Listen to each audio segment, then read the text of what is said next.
St. Mary's football has a tradition of winning big games, except for the biggest of all. The Huskies ruled the Atlantic for half the 90s, but 3 trips to the Vanier Cup left them brokenhearted 3 times. He rolls out. Now he's going to drop the ball. Saskatchewan, if they pick it up, they'll win it. Now they drop the ball. It's still free. Saskatchewan got it. One of the greatest players in Canadian college football history. It's a sad way to end it for Chris Glenn.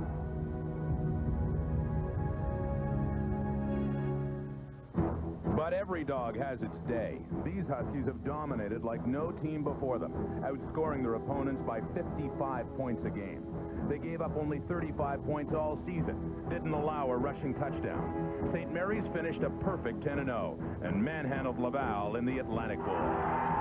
Touchdown, Huskies! Standing in the way are the Manitoba Bisons. Their offense has been just about as explosive, averaging 35 points a game in a more competitive conference. The Bison defense did not allow 100 yards rushing in any game, and after losing their opener, they allowed fewer than 9 points a game during a 10-game winning streak that brought them here, including a 27-6 dismantling of McMaster in the Churchill Bowl 2 weeks ago. The last time they won 10 games in a row, in 1970, they won it all. It's St. Mary's and Manitoba for the national title. The Vanier Cup is next.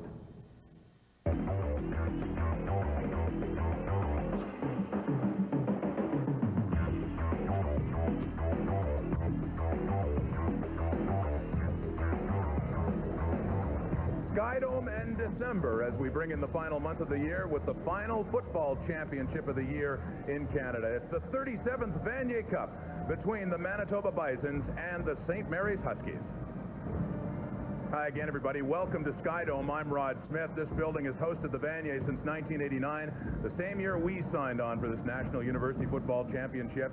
And we feel today we might have the most competitive matchup in years. The Manitoba Bisons and the St. Mary's Huskies, 2 outstanding programs that have one other thing in common. It's been a long time since either has won a championship. None of their players were born when they last won the Vanier Cup. It goes back 28 years for St. Mary's. It goes back 31 years for Manitoba. It's a pleasure now to bring in the guys who'll be calling the game with me. No strangers to football, college or pro. Jamie Bone, former Heck Crichton Trophy winner and a 2-time Vanier Cup winner as well with Western. And also Glenn Suter, of course, the all-star safety with the Saskatchewan Roughriders for many years as well. Glenn saw the Churchill Bowl. Jamie and I saw the Atlantic, and a dominant Husky team against Laval. It's incredible what St. Mary's has been able to do, dominating teams this year. Well, you know, Rod, there's never been a more dominating team in CIS history than the St. Mary's Huskies this year. They are on a roll. This is a team that has gone 10-0 so far, have not lost a game. But look, they have averaged close to 60 points per game and have only allowed 5.6 points against. They have not allowed a rushing touchdown all year. And for everybody who thinks that, well, you know, those stats were inflated because the AUS is a weak league, well, they beat the Quebec champion, Laval Rouge-et-Or, by 40 points. This team is for real. It's been quite a year for Blake Nill, head coach of the St. Mary's Huskies. He is standing by now with our Paul Hollinsworth. Paul? Thank you, Rod. And the keys to beating Manitoba today for Blake Nill? Well, I think the first thing is we've got to be able to move the football on the ground. You know, they have a terrific defensive front 7. If we're going to be able to pass it, we've got to spread them out a bit. And the only way we're going to be able to move it is we've got to, you know, be able to get some yardage on first down and then spread them out on second down. Defensively, I think it's just a matter of stopping the big play. I think we're going to be able to do well against their running attack. Our front 7 has played very well against some pretty good running teams the last couple times, and but we're going to get a lot of pressure on them. We just got to stop the big play. 4 Vanier Cup losses since 1988, a chance to erase some pain and frustration for players, ex-players, and football fans from St. Mary's. It is, you know. There's, I don't want to say there's a lot of pressure on us here, but we look at this as an opportunity to win a national championship. These opportunities don't come around every day, and we want to take full advantage of it. Good luck, Coach. Thanks, Paul. Glenn, Manitoba might have been here last year. They were the best regular season team in the Canada West, but they could not get by the Regina Rams. That was a big moment for them this year in the Hardy Cup to finally beat Regina. Yeah, it doesn't matter what level you're at. Every team goes into training camp setting goals for themselves, and Brian Dolby told me their goals were, first of all, to find a way to beat Regina. Now, they lost in week 1 of the regular season, their only blemish of the regular season, but they beat them in the Hardy Cup.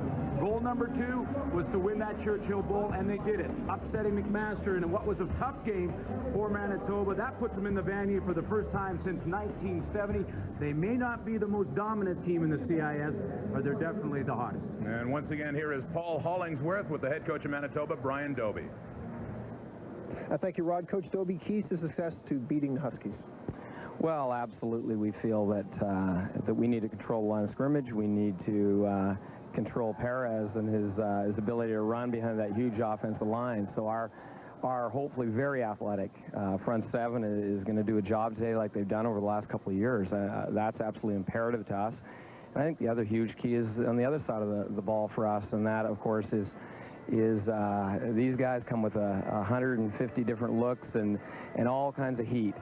They really are aggressive on defense, exceptionally aggressive, and it'll be up to the ability of our offensive line to deal with that, and the ability of Shane Munson to pick up heat and hit his receivers hot and various patterns that we tend to play against the heat that we're going to face. Yeah, St. Mary's has steamrolled its opposition. Any one thing you can do in the early going to stop them? Well, I mean, you know, defense, special teams, and we need to, you know, not forget about our side of the ball. You know, first downs, when we have the football, that's our advantage. So they're a great football team. We think we're a great football team too, and we're just going to go out and play ball.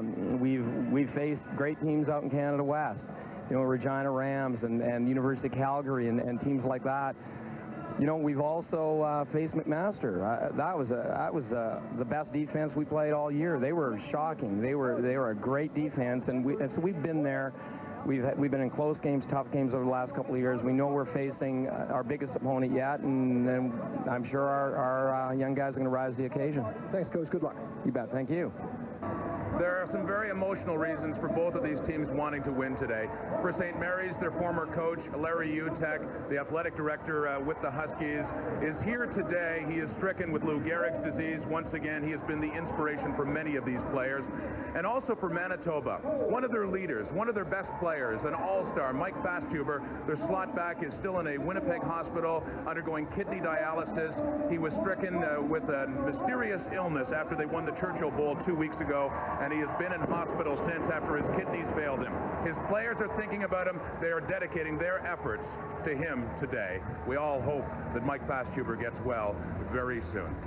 Two very deserving teams, but only one trophy. We'll find out very soon who is going to grab that important piece of hardware, the Vanier Cup. It is the Manitoba Bisons and the St. Mary's Huskies, and the kickoff is coming up next. And the Wilfrid Laurier Golden Is getting set for the 37th Vanier Cup, a game that this man, Jamie, has been thinking about for a long time. St. Mary's head coach Blake Nill, in his fourth season, has a 32-7 record. This is his second appearance in the Vanier Cup. Coach of the year in 1999. Brian Doby in his 6th year with the Manitoba Bison, overall record of 21-26-1, but most importantly, has his team right now on a 10-game winning streak. Their only loss in week 1 of the regular season. It is St. Mary's to kick off with Dave Stella to get this game underway. Vanier Cup 37 has begun, and it's taken down by Joe Orell for the Bison across the 30. Getting up to the 35, to the 37-yard line. So good field position for Shane Munson and the Bisons to go to work. Let's meet the offense for Manitoba, Jamie. The Manitoba offense, they have the backs and receivers. They have 3 All-Stars. Joe Orell at wide receiver, Ken Vermette at running back, and Shane Munson was the Canada West All-Star quarterback. Offensive line is anchored by 2 All-Canadian center Chris Bochin and guard Devin Roger. And there is Shane Munson, the top quarterback in Canada West, one of the top quarterbacks in the country. And look at the ratio of touchdowns. More than 4 times as many TDs as those picked off. And a pass right away, under pressure. Kyle Morrison thought he had him. And Bruce Nelson chasing him too, and he runs out of bounds for a slight loss on the play of a couple of yards. St. Mary's giving up just 5.6 points per game on defense. A couple of All-Stars up front. Doug Borden is an All-Canadian in that front 7. And in the secondary, also on the All-Canadian team, the corner, Curtis Nash. 5 interceptions on the season for Nash. And the loss in the play, 2nd and long, about 13 yards now. For Munson was forced out of bounds. You expect a lot of St. Mary's pressure. They worked it perfectly against Mathieu Bertrand Laval 2 weeks ago in the Atlantic Bowl. Obvious passing situation. More pressure. They're bringing it. They've got him. Down he goes. It's Curtis Nash finishing the job, and Manitoba's punting right away. You know, that's one of the things about St. Mary's defense and Blake Neal. He says, we're going to give you a multitude of looks. We're going to bring people from all over the place. This time they bring the corner from the backside, the short side of the field. Curtis Nash, who is the All-Canadian, on a full-out blitz. Shane Munson doesn't even see him. You can see Kenny Burmett, number 20, supposed to pick up the linebacker. The linebacker doesn't come. The corner comes.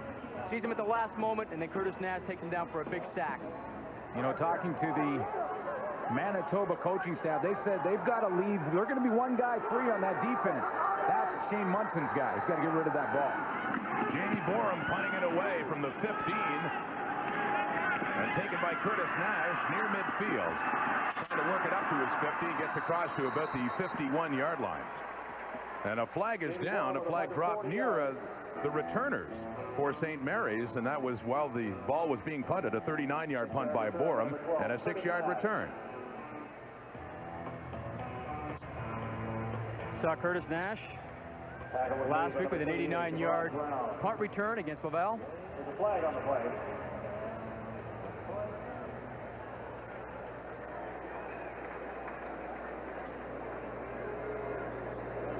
It's not good when the guy's waving his hand over his head and behind his back at the same time and pointing at your team. All against the Huskies. Well, too many men was one call. Right. I think the other one was a legal substitution. Trying to sort out now because the Huskies tried to throw someone on late on the punt return team. And what was odd, it was an odd place for a flag to be thrown, so far away from the line of scrimmage back where the return men were. It's Ryan Jones, a quarterback for St. Mary's, looking on as they try to sort all this out. A lot of discussion still going on. It's interesting watching both teams as they prepared for this big game. Blake Neal and St. Mary's very businesslike in their approach, feeling like this game, without a win in this game, this whole season would be a failure, as dominant as they've been. And Brian Bilby very different on the other side, very loose.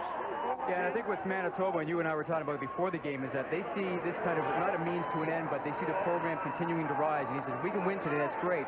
But at least this would be an affirmation that our program has come from 0-8. We had 2 penalties on the play. Illegal substitution, St. Mary's, too many men on the field. We had an objectionable conduct against St. Mary's. The 20 yards gives Manitoba a first down. It's an automatic first down with objectionable conduct. And so it's first down Manitoba. The Bisons offense stays on the field. And St. Mary's had to take the offense off and bring the defense back on. That defense was absolutely stellar. And that first set of downs. So I guess it's all the same set now. The drive continues, if you will, up across the 45, the 46 for Munson and the Bisons.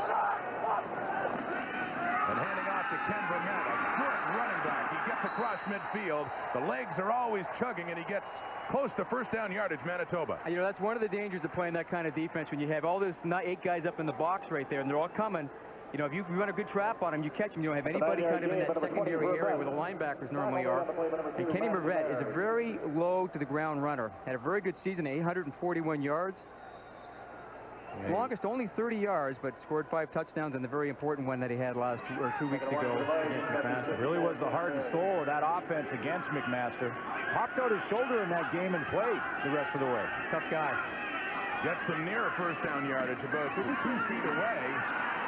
And they fumble the football, and it is St. Mary's that's come up with it. I don't think Shane Munson got the handle from the snap. And I tell you, Eric Lyman, number 44, was he in there like a shot. Fired that gap.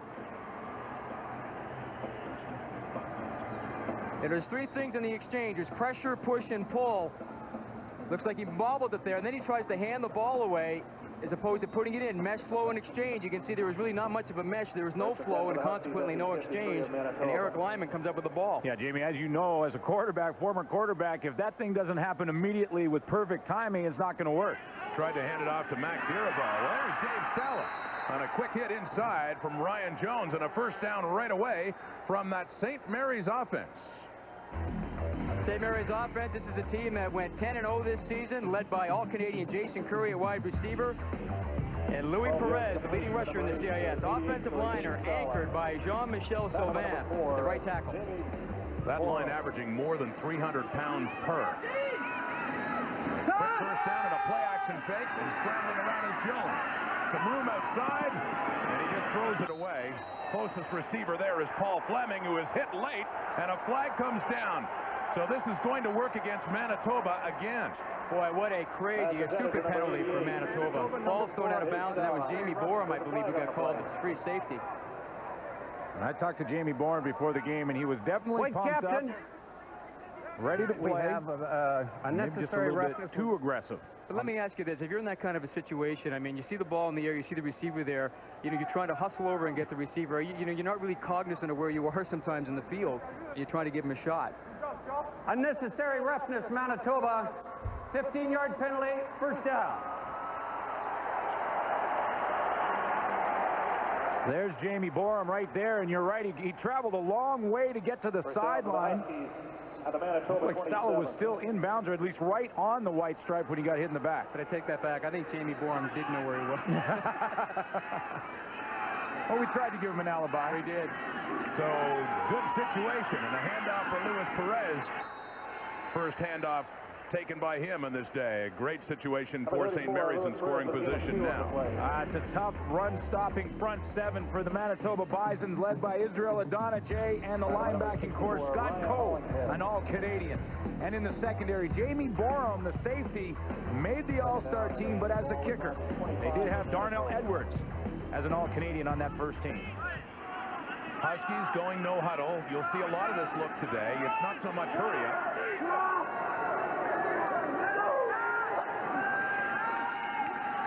And back to pass, and stepping up. Wide open man, but thrown in behind him, and incomplete. Looking for Paul Fleming. Boy, it looked like Ryan Jones is going to take off with it, and then he saw Paul Fleming come wide open, and it's one of those situations where you want to go, but hold it, I see a guy open, he just didn't get his feet set properly. Gets down, doesn't get his shoulder to him, and consequently the throw's off. It's a tough pass. You can see Ryan Jones just in the very top of your screen. He just kind of goes, oh no, I had him. Yeah, and Jamie, I love the composure, though, from Ryan Jones. And, you know, he's an experienced quarterback in his last year of eligibility. He's been in the big game before. Showed pretty good composure. Just would obviously love that throwback. Domenico Bartolacci, perfect in the Atlantic Bowl, and this one will be from 32 yards away to open the scoring here at Vanier Cup 37. 2 years ago, St. Mary's fell behind on the opening drive. This time trying to assume the lead. Bartolacci. And he is good. St. Mary's takes advantage of a couple of breaks, moves it down, gets on the board, leading Manitoba 3-0 at the Vanier Cup. You're looking at the Frank Tyndall Trophy winner, the Coach of the Year in the CIS this year. Brian Dobie of Manitoba took over the program in 1996, and they had some hard times leading to this year. 0-8 in 1998. But turning it around, Dobie's done a wonderful job. 10-1 this year. 10 straight victories into this Vanier Cup game. They're down by 3. Off the hands of Joe Orell and incomplete on first down. Well, the entire team you mentioned earlier dedicating this game to Mike Fasthuber. And that means guys like Joe Orell and Jake Blosser, Mike Kelly, the receiving corps will pick up their game a little bit to fill in for Mike Fasthuber, who's back in Winnipeg with that kidney ailment. And of course, all our thoughts and wishes are with him for a speedy recovery. Absolutely. So it's second down and 10 at the 35 for the Bisons. 4-man rush, and over the middle and complete. He pops up the football on the carpet. St. Mary's has it. Another turnover goes to the Huskies.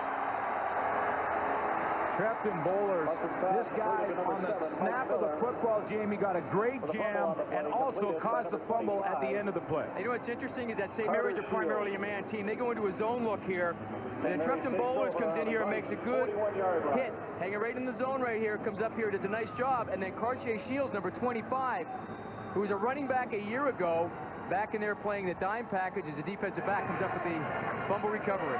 Pass was completed to Mike Miller, but coughed it up, and it's SMU football now, close to the Manitoba 40. Luis Perez with the ball, has some room on the right side, goes off tackle and gains about 6 yards for St. Mary's. It'll be second and short. Luis Perez in his 5th year. out of Brampton.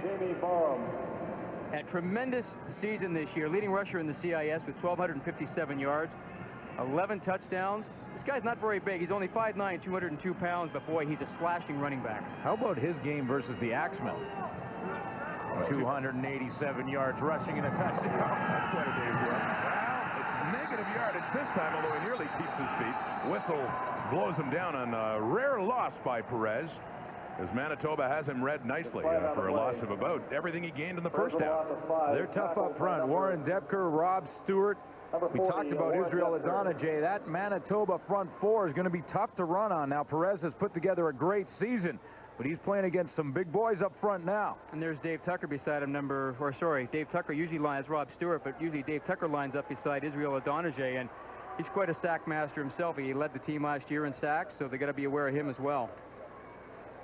But this is an incredible front four. He's talking about Israel Adonijah, but Robbie Stewart and Warren Depker were both second-team All-Canadians. So, you know, you're talking great players here. And it must be tough for both teams. I'm talking to both coaching staffs as they sort out the penalties here. You know, both teams have not faced each other all season long, and they get 3 game films, the last 3 films of the season, last 3 games, and that's all they have to work with in preparation. So you can look at a guy on film and not know that he's 280 and bench presses a whole truck. Right. And that makes it difficult. It takes like a quarter and a half to see what you really are facing. We had 2 fouls, unnecessary roughness on Manitoba.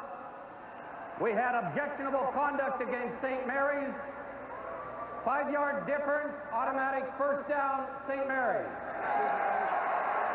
So even when both teams are penalized, it goes St. Mary's way against Manitoba. First down for the Huskies, who are in business again, just inside the 35 of the Bisons. A 5-yard differential in those, so Ryan Jones can keep going to work, and that came after lost yardage by Perez. And handing off, calling Perez's number, this time left side. And it is Idonije, number 70 Manitoba, taking him down after a short gain. You know, Glenn and I, when you and I were down the field before the game, we were looking at Manitoba's force unit, and we were saying, you know, these guys are big, but they're not just big and heavy. I mean, these guys are slender. These guys can run, and they move so well laterally to the ball. 6 sacks for Adonijah on the season, and the scouts are drooling over this guy, I guarantee, in the Canadian Football League. So second and long, but they have the first down. Patrick Thibault on the receiving end inside the 20. Talk about second-team All-Canadians. There's one right there, Patrick Thibault. 26 receptions this year. He just runs straight down the field. Ryan Jones, 3-step drop. Puts it right on the money, right in between that seam. Between Scott Coe. Baie-Comeau, Quebec. Who came from Baie-Comeau, Quebec? Oh, you got me. Brian Mulrooney. Brian Mulrooney, really? Yep. Okay, I'm making a note. Sandwich grad, there you go. And that one batted away. There's your guy, Rob Stewart. Stewart knocks it down to the turf. It'll set up a second down. Well, they're so active in that front 7. We talked about the front 4, the 4 defensive down linemen, but how about this linebacking core with Scott Coe, Joey Mikolas, and Matthew Rollison? And Mikolas was the President's Trophy winner a year ago, and you think they say Scott Coe as an outside linebacker is the fastest guy in the football. That is amazing. They'll need to be at their best right now, however, because they're hemmed in deep. Their team is down by 3 midway through this first quarter of Vanier Cup 37. Out of the shotgun, Jones is working on 2nd and 10. Good pressure, and throws it over to Thibault. Thibault, touchdown, Huskies.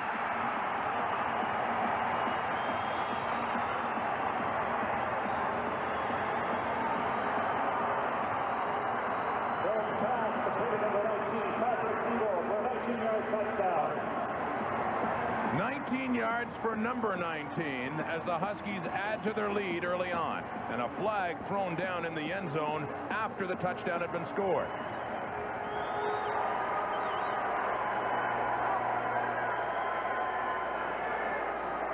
Well, Manitoba don't consider themselves to be really a man football team, and that time they gambled. Got caught. Yeah, they got caught. You know, you got to get to the quarterback. They didn't get to him, and they dragged Thibault across the formation. I believe Jamie Borum was the cover man, but I think what was most impressive was the move that he put on the All-Canadian Darnell Edwards at the end. I mean, Darnell Edwards just still has some equipment lying with him. Well, no question what he did after the catch. Pat Tebow with nice moves in the open field. Jamie Borum got caught in the coverage. He wasn't sure who he had, and he got in a chase position on Tebow. And so it's Domenico Bartolacci to convert, and he does. And this Vanier Cup so far has been all Husky. The touchdown by Tebow, and St. Mary's has a 10-0 lead in the first quarter at Skydome. His safety's job is twofold. One, he's got to make sure he directs traffic, and Jamie Borum got caught. He's right here, and he's trying to direct traffic and tell everybody where to line up. But in doing so, he forgets the man he has and picks him up late. That happened to be Pat Tebow. He gets in a chase position, and you can see he's about 1.5 yards too short, can't make the tackle. Tebow's in the end zone. It's the dynamite move at the end on Darnell Edwards. It's just incredible. Pat Tebow, one of the 4 nominees for the TSN Russ Jackson Award that was handed out yesterday. He did not win it, but in addition to being a great athlete, a good scholar as well, and contributes to his community in Halifax. And right now has helped his team to a good 10-0 lead for St. Mary's here. They wanted a good start. They've had nothing but good starts any game they've played this year, but they didn't know how to gauge the opposition this time around. Here's another thing about St. Mary's, that this is a team that does not turn the ball over. Bartolacci kicks it high and not very far, and Manitoba just takes it down right at the 30.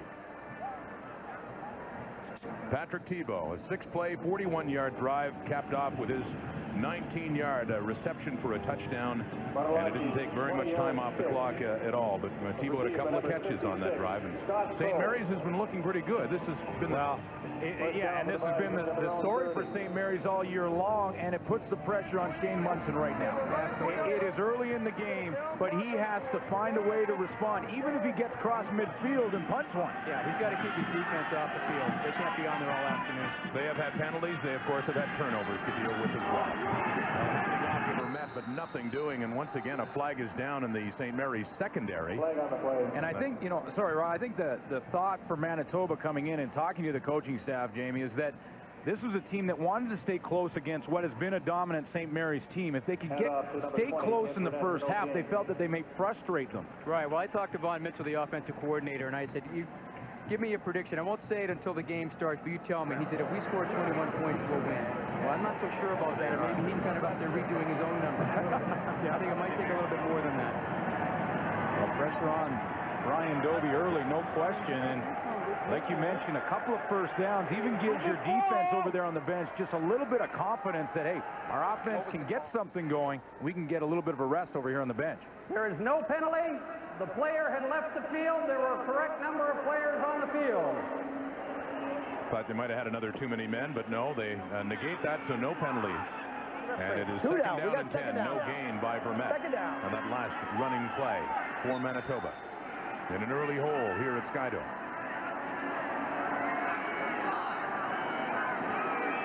Munson, backfield clears.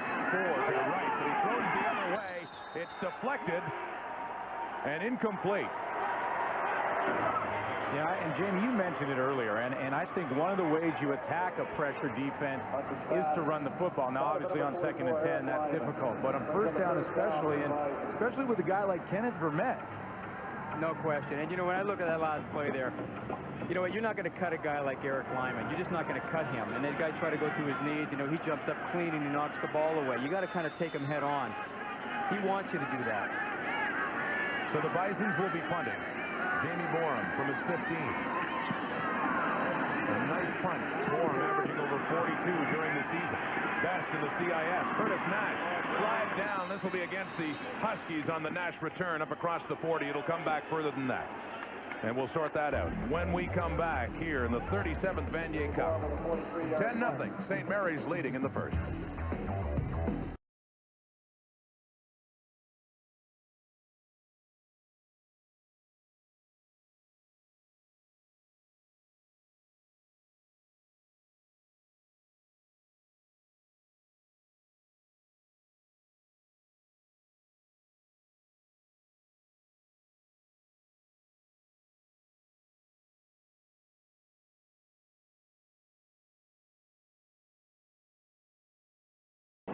Back at Skydome, Rod Smith, Jamie Bone, Glenn Suter, and Paul Hollingsworth down on the sidelines. Paul? Well, Rod, if you consider the football championship drought for both schools, you have to consider the fans. You're looking at about 3,000 football fans from Winnipeg making the trip to Skydome. The other side of the football stadium, about 5,000 football fans from St. Mary's. They haven't celebrated the championship in Halifax since 1973. 31 years for Manitoba. A long-standing frustrating situation for the fans will end today for one group of fans. Rod, back to you. Thank you, Paul. Right now to the shotgun, Ryan Jones and the Huskies going to work. A 10-0 lead. Dumping it off for Luis Perez, but it falls off his hands and down to the carpet. You know, Glenn, before the game, you and I were watching Ryan Jones walk out. He was very loose, relaxed, smiling, you know, like a guy who's been here. I know what it's all about.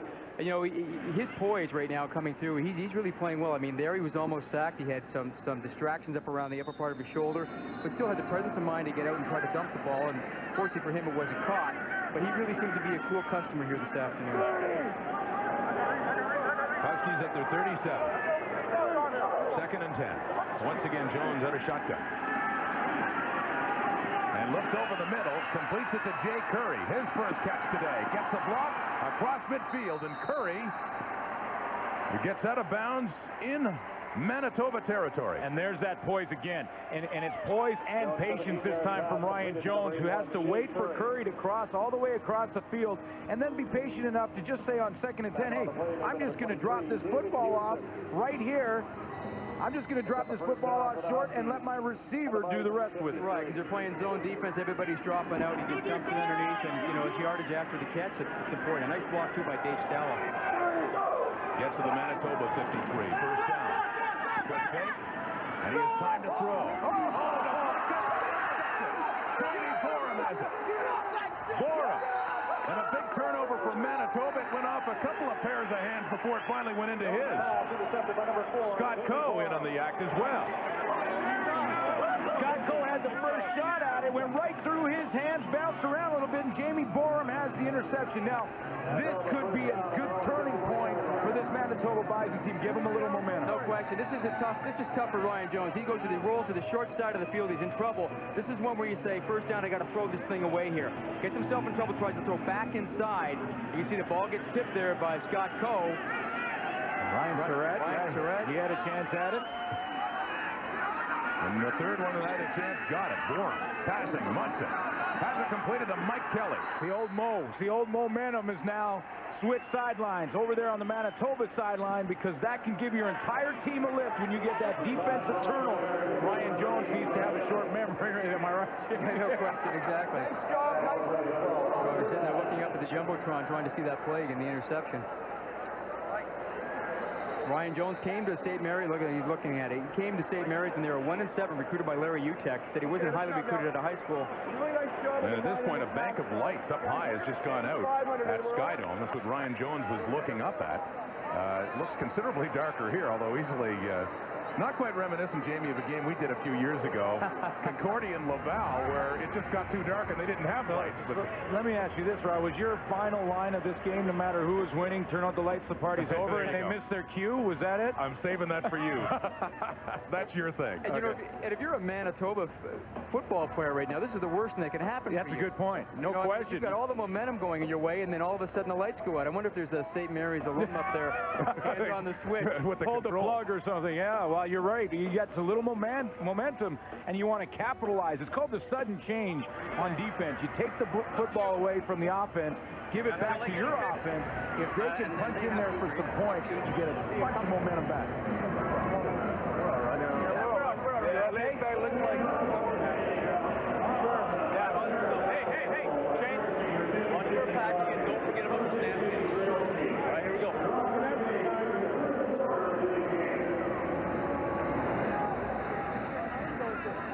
We are indoors, but the effect looking down at the field is like it's a cloudy day outdoors, a little bit darker at one end. We got the sunlight coming down on one, and they're going towards the dark side of the field now.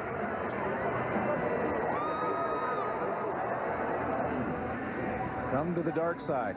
First time I've seen an indoor eclipse. That's about right. And Manitoba is heading towards the darker side. It's starting to come back on at the far end, not where you were looking at that shot. After that first down, Manitoba in St. Mary's territory, trying to get something going. On a toss now, it's Vermette. Cuts back in. Keeps the legs driving. Doesn't get a first down, but gets good yardage down around the 40 of St. Mary's. It'll be second and short. I like the way Ken Vermette, when he would realize that he's going to cut it up, he cuts it up hard. He goes north-south. We talked about Louis Perez not being very tall. Kenny Vermette, 5'9", 205. Very similar in terms of build, but very powerful runner. Makes his move, and now he cuts hard up the field, keeps his legs going all the time. His legs are going all the time. For Shane Munson, 2nd and 2, much better situation than 2nd and 10, obviously.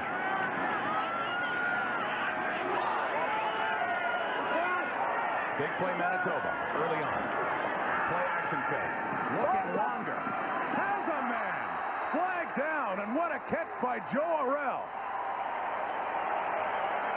See, 2nd and 2 for Shane Munson allows him to use play action because for St. Mary's in defense, you have to respect the fact they may run the football. Yeah, no question. There was really nobody in that level 2 area where Joe Orell against the all-Canadian Curtis Nash. Nash gets called the interference call, but boy, that's just a great job of concentration. Right after the play action, Munson will watch this one from the turf. Now, you know, one thing about Shane Munson, last week, he was, or 2 weeks ago, you see him getting up and holding his shoulder pads, but he had some bruised ribs. And I asked him, I said, are you wearing a flak jacket? And he says, no. And I said, well, you know, I mean, St. Mary's will come after you and try to hit you. I think if he was my quarterback, I'd make sure he wore one. A gain of 25. The interference penalty, of course, declined because of the great catch by Joe Orell. So in business.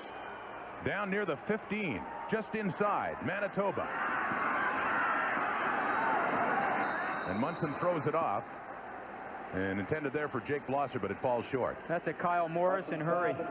You know, that's a good point you make, Jamie, about that flak jacket that quarterbacks often wear in pros and in college football. He had the bruised ribs, didn't practice before the Churchill. Now, from a former player's point of view, if you haven't worn it all year, it's awful tough to put it on in the big game. That's true. Let's ask the quarterback. Has he ever worn one? Yeah, Jamie? I did. Absolutely. After I had bruised ribs, I ended up wearing them. I mean, that's right. When you have an injury. Right. You don't know how many times you breathe in a minute until you have bruised ribs. Start counting them, do you? Yeah. It is 2nd down and 10. The ball at the 14 of St. Mary's. Best position Manitoba's been in this game. End zone look. Oh, almost intercepted. Nearly picked off by Phil Roberge. So instead of a St. Mary's ball, at least Manitoba will get a field goal attempt. You know, that's a case of reading the quarterback's eyes here all the way. Phil Roberge is playing safety. He's looking straight into Shane Munson's eyes, and he gets a nice jump in front. Nice job. Almost had the interception. Yeah, you could see Shane Munson deliberate with his throw. He looked that way the whole way, and Roberge read the eyes and was right there. And plus, Andrew Sharp cannot fade away from the ball. He's got to turn hard and come back to it and try and catch the ball at its highest point. This guy does just about everything. Jamie Bourne, a safety. He punts, he returns punts, and he kicks as well. Leading the entire CIS in scoring, and will try to put Manitoba on the board from 21 out. And it is up and through. The Bisons answer with a field goal here with 3:08 left in the first quarter. And they're now just down by 7, a 10-3 game, St. Mary's. Well, you know, it's interesting. Turnovers, they say, usually decide games and big championship games. And now we've seen 6 points off of turnovers, both field goals, of course, when Manitoba left the ball on the ground. St. Mary's got the Bartolacci field goal, and now Jamie Borman gets a field goal off of the interception by Jamie Bourne. We got the NBA on CTV. That is coming up tomorrow. The Toronto Raptors hosting the Boston Celtics, and you can watch it on CTV at 3 Eastern, noon Pacific time. The Huskies want to get going again. They still have the lead, but as Glenn had pointed out, momentum swinging after that Manitoba turnover. And good yardage there on first down for the Huskies. Dean Jones with his first carry of this Vanier Cup. One of the veterans who was around in '99 against Laval. Well, it was just a field goal for Manitoba, but an important one for a couple of reasons. You mentioned momentum, Rod. Also gave that defense for the Bison a chance to get their breath, settle down, probably go over some of their schemes, make sure they're not having problems before they go back out and face Ryan Jones again.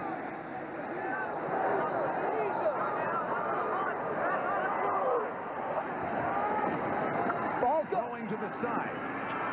And still going with it is Dave Stella. And out of bounds, close to midfield, and a first down, St. Mary's. Rod, you and I saw this in the Atlantic Bowl, and we commented on it on how athletic all of St. Mary's receivers really are. They've got about 4 or 5 of them that are really exceptional, and they spread the ball around. They just fake it to Dean Jones inside, and they run a swing pass, actually, to Stella. And he does a really good job here, some great moves, because, you know, Joey Mikawas miss. And that's saying something. It is. If Joey Mikawas misses, that's a good move. One of the best tacklers Manitoba have in that defensive unit.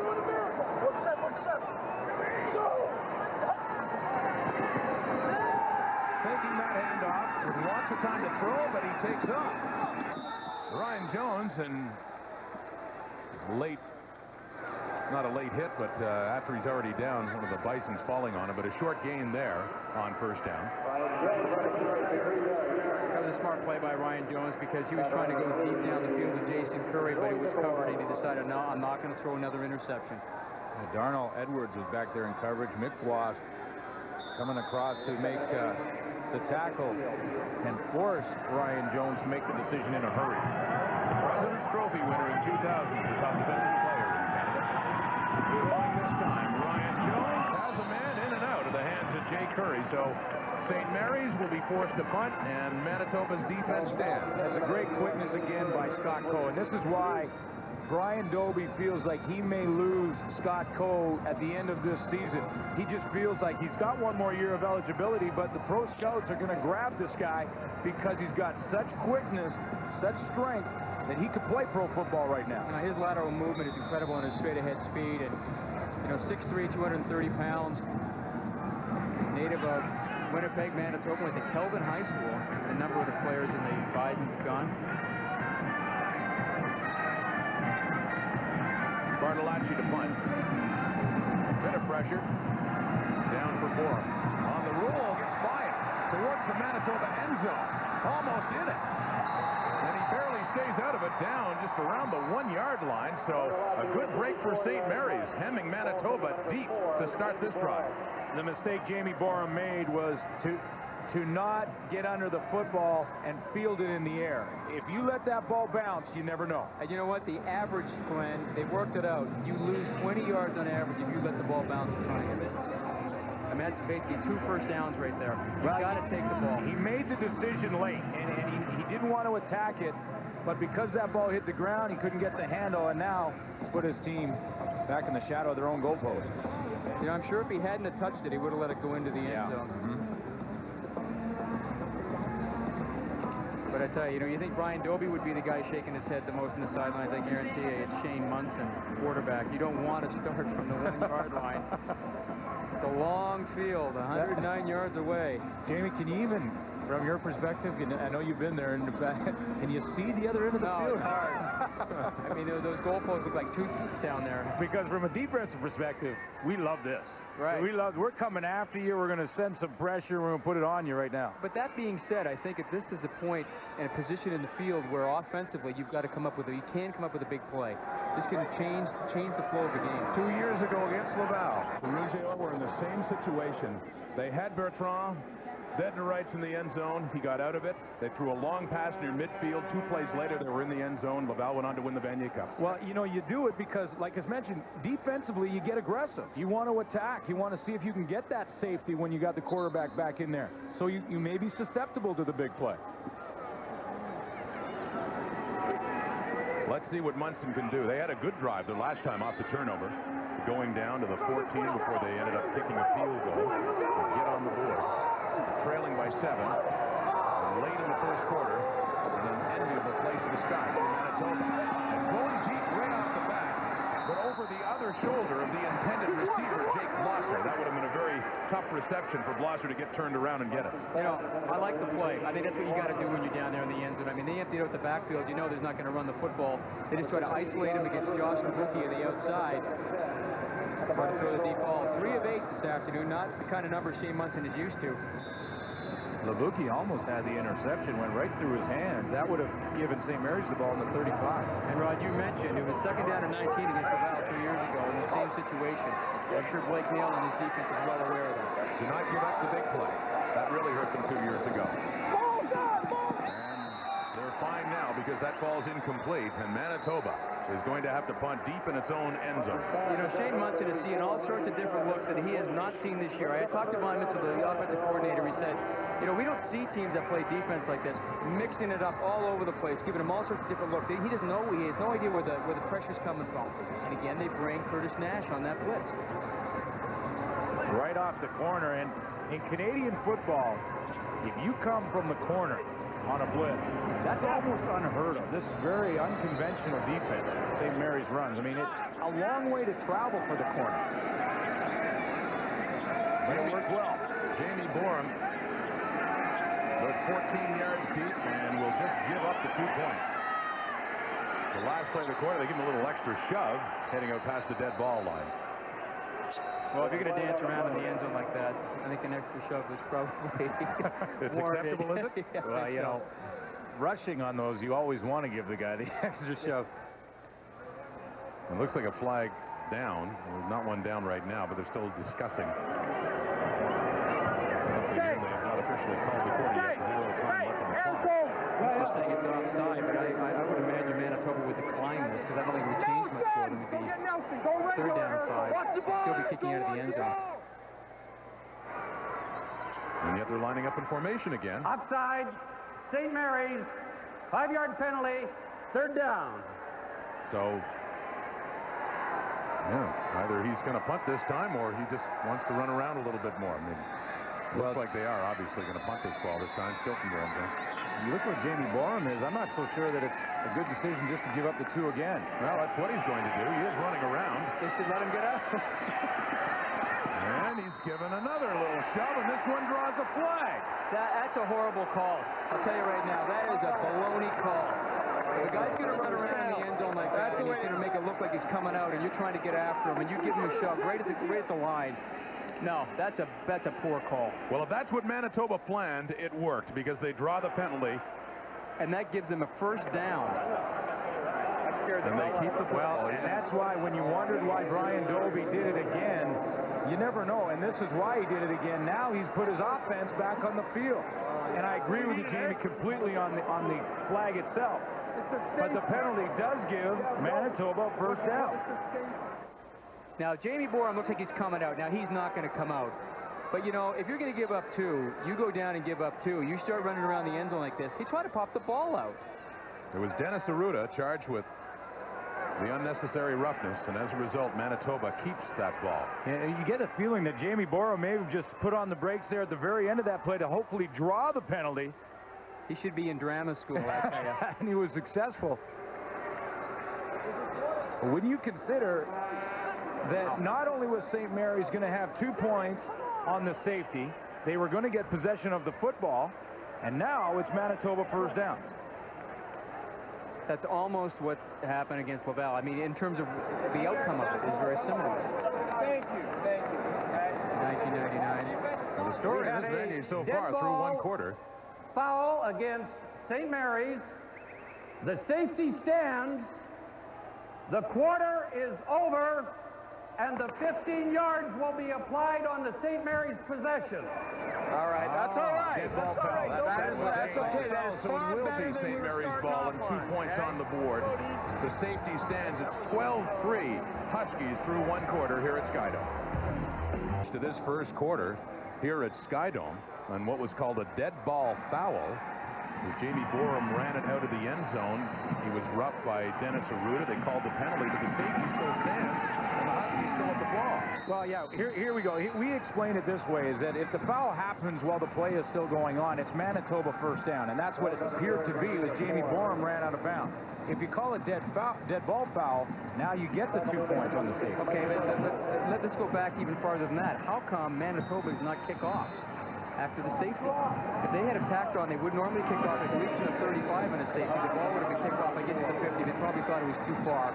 They better take the ball in their own St. Mary's. Yeah. So instead, the Huskies took it at the 20, and they got 5 yards out of Louis Perez there for 2nd and 5. And they run the draw to Perez.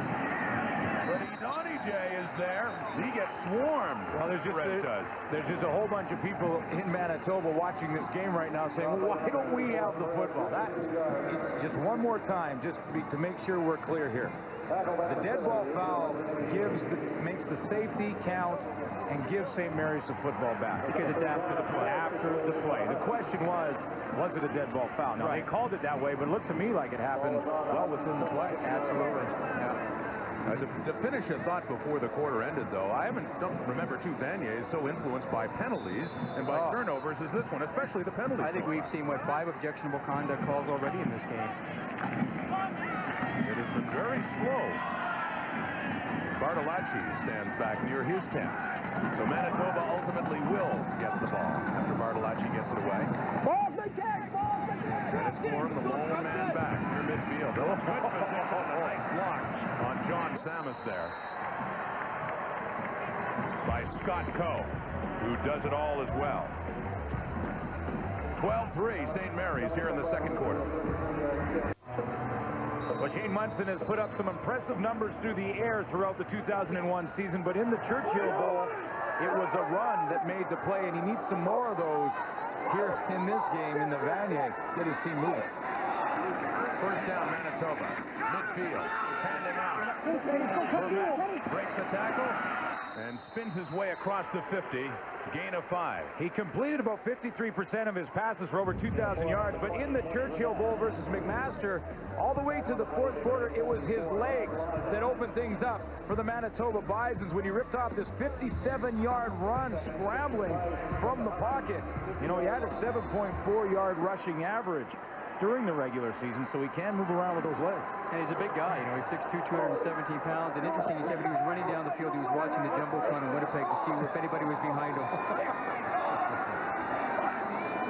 Calling second down and 6 as Munson rolls out. They nearly have it. Gets it away, though, and it's complete. Jake Glauser. Munson got up limping after the throw. Talk about that flak jacket. He got hit hard by Doug Borden right in the back as he threw that football, and there was a flag back in the pocket as well. And that's unnecessary roughness against Doug Borden. They're going to call it roughing the passer. Doug Borden, he's no small guy, 6'3", 310 pounds. Whoa, baby. And the Arizona Cardinals were down in April to work him out. He gets that momentum going forward. It's tough for him to stop. Unnecessary roughness. St. Mary's, 15 yards. Well, I think if it wasn't called on him, it might have been called on Eric Lyman falling on him, because I think this here was clean. That one's pretty clean, yeah. It was the second one. I think you're right. Boy, he gets it moving. 310 pounds on defense. You hear about those kind of numbers for offensive linemen. Rarely the defensive line, but that's a big boy. So tackling that yardage for the penalty. They're inside the 20. Manitoba on the move. Down by 9. Vermette slashing to his right in a short game. You know, Manitoba trying to run trap inside. But, you know, even though it looks like they have it there, I mean, St. Mary's flows so hard into the gaps. But there's really not much room for Ken Vermette to maneuver. Interesting matchup, too. We talked about Doug Borden. I mean, he's against Devin Roger. You've got 2 All-Canadians lining up head-to-head. But at the end of the game, they say there's going to be one guy who wants to play another quarter, and another guy says, no, not really. You're right. Second and 8. Huskies have not given up a rushing touchdown all year. Oh, what a play. Pass, swinging it out. Vermette has a first down, still on his feet. At the 5 and inside, it'll be first and goal, Manitoba. What a great call. St. Mary's coming with pressure, Jamie, and Ken Vermette gets outside the pressure. No one picks him up, and he's open. Munson finds him. And you know, when you're bringing those linebackers that way, the safety's got to have the back coming out of the backfield swinging, but nowhere to be seen. And you listen to the power in Ken Vermette's legs. You know, he just does not stop them. Tremendous execution. Shane Munson knows there's going to be unblocked defenders after him. He's just got to get rid of that football. You know, that's a tough pass to throw because you've got a guy working actually 2 dimensions. He's working away from you and plus up the field. We do have an injured Bison on the field. Eric Lyman was providing the pressure. He was unblocked. And Ken Vermette, who set them up near the end zone, the injured man there. Now, I'm wondering if this is maybe some cramping or something, because, you know, you think of these players all year long, they play outside, the weather's relatively cool, and then they come in here to the Sky Dome and it's very dry.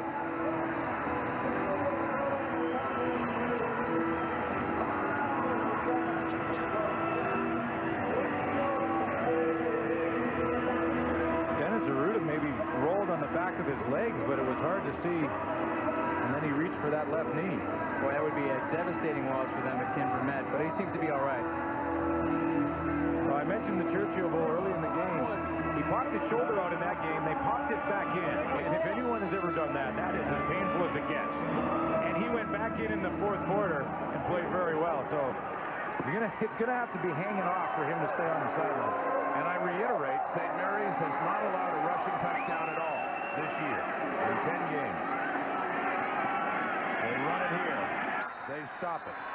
Still haven't yet. Joe Bonaventura in there. A.J. Zeglin, the ball carrier for Manitoba. Yes, they haven't, but I love the philosophy from Brian Dobie to go ahead and try and run it. I don't think you can abandon the running game just because this is a good defense against the run. Well, I think Vince Lombardi used to have that old line. He said, you know, the best way to demoralize a team is go at their strength. Yeah. And if Manitoba could get the ball in the end zone, they'd be going at another strength of St. Mary's, and that is just taking huge leads early on. And it'd be interesting to see how the Huskies react to that. What an important play now on 2nd and goal. Manitoba to pass. End zone touchdown. Mike Miller has it. He took a shot. He paid the price. I don't know how he hung on to that football. There was some mix-up because Joe Orell was running a quick post pattern, and he was right in the same area as Mike Miller. And his defender was the guy who put the last hit on Miller. Now it's Curtis Nash, the corner coming across right here. Laid the shoulder in there. Man, how did he hang on to that football? Nice poise by Shane Munson, though, to stand in the pocket. A little bit of pressure, and he didn't drill it in there. He just kind of lopped it over the linebacker's head. Mike Miller only had 6 catches in this season. 1 touchdown. Jimmy, looked like, I mean, you as a quarterback, you don't want 2 receivers standing 2 or 3 yards beside, right beside each other. No, absolutely not. It'll draw a defender over there, and that's what Nash did. He left his man, which was Joe Orell. And bang Miller. Shane Munson throws the touchdown pass, and Manitoba just to convert away from a 12-10 deficit here at the Vanier Cup. There's Mike Miller, and he is fine and saying hi to everybody at home after a big touchdown for Manitoba. What's up, Tubes? This is for you, man. Mike Miller, 6'4", 230 pounds, second-year player, played junior football at the Calgary Colts. Again, mentioning his teammate Michael Fassweeder, and that one was for you. And Jamie Borum on the convert. And it's now just a 2-point lead, 10 minutes to go until halftime for St. Mary's. And here's that touchdown. Yeah, I like the call here because we talked about Mike Miller, how tall he is, 6'4". They want to get him going inside. They got man coverage in here. Puts the ball up nice and high and takes a great shot by Curtis Nash, but continues to hang on to the ball. Nice concentration when you know somebody's bearing down on you. That's what I was mentioning. Joe Orell on that post pattern right in the same area. And you see how Curtis Nash comes off Orell and is allowed to go in there and put the hit on Mike Miller. And that's the one that had him a little woozy down there in the end zone. But, hey, they all count. And that's a great catch from Mike Miller.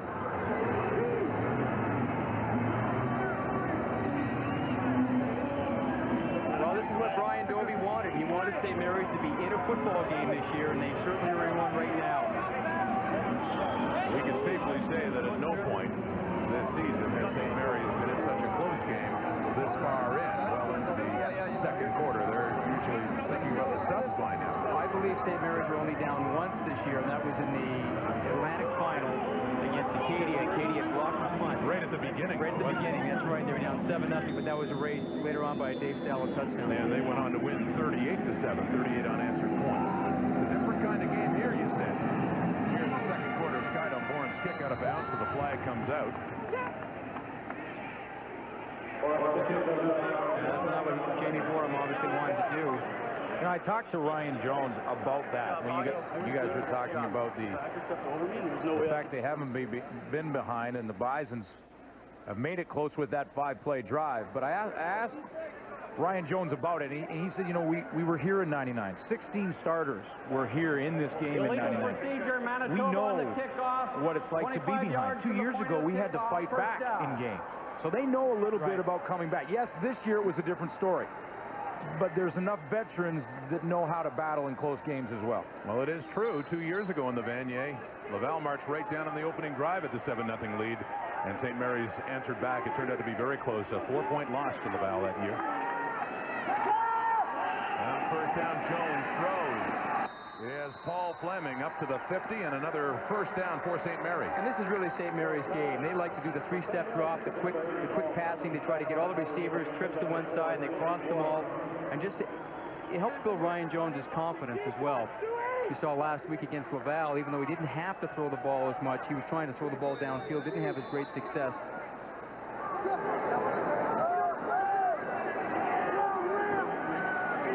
So not a first down. They thought it actually inside the 50, so it's 2nd and 1. And it's Dean Jones, the ball carrier, who does get the first down closer to midfield for St. Mary's.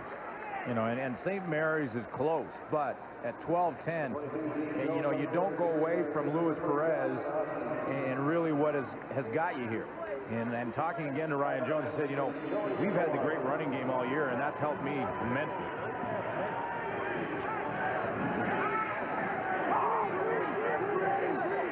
From the 52.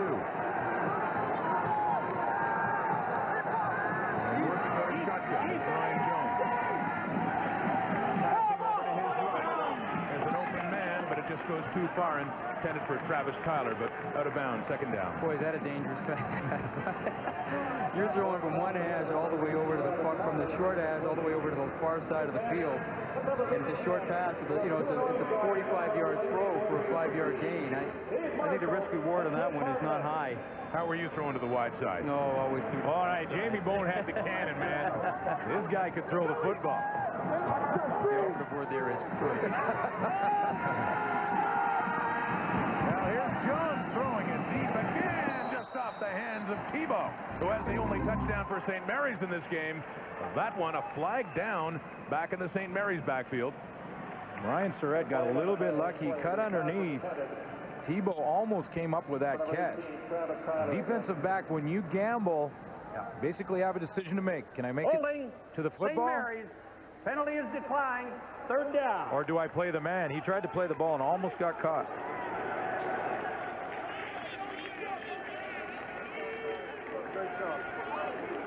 Patrick Tebow already has 1 touchdown here. Almost makes a great circus catch here. See how Surratt cut underneath? Tried to get the ball, didn't. Actually hit Tebow right in the hands. He was going down, so it would have been a tough one. Bartolacci to punt inside the St. Mary's 40. 8:41 on the clock till halftime. It's a 2-point lead. Manitoba getting the ball back. Borum. Huskies have it. And another turnover bites Manitoba. So Jamie Borum made the interception, but he struggled a little bit returning kicks. He's having a problem with judging where to take that football. We saw him in the first quarter let the ball hit the ground. This time he tries to get under it and takes his eye off it at the last second. Look at his head. I mean, he's looking at what's coming down here before. Watch his head before the ball's even there. He's looking, and you know, it just goes right through. You got to take care of the easy things first. First things first, you got to catch the ball before you run with it. Well, the lights, we saw them go out. They're all back up again. So that's not an excuse for Jamie Borum, and we've seen him struggle a little bit fielding the punts. The lights are all back up, so there's no excuse there. And you're right, maybe he just took his eyes off the football, it went through the basket, and Huskies ball.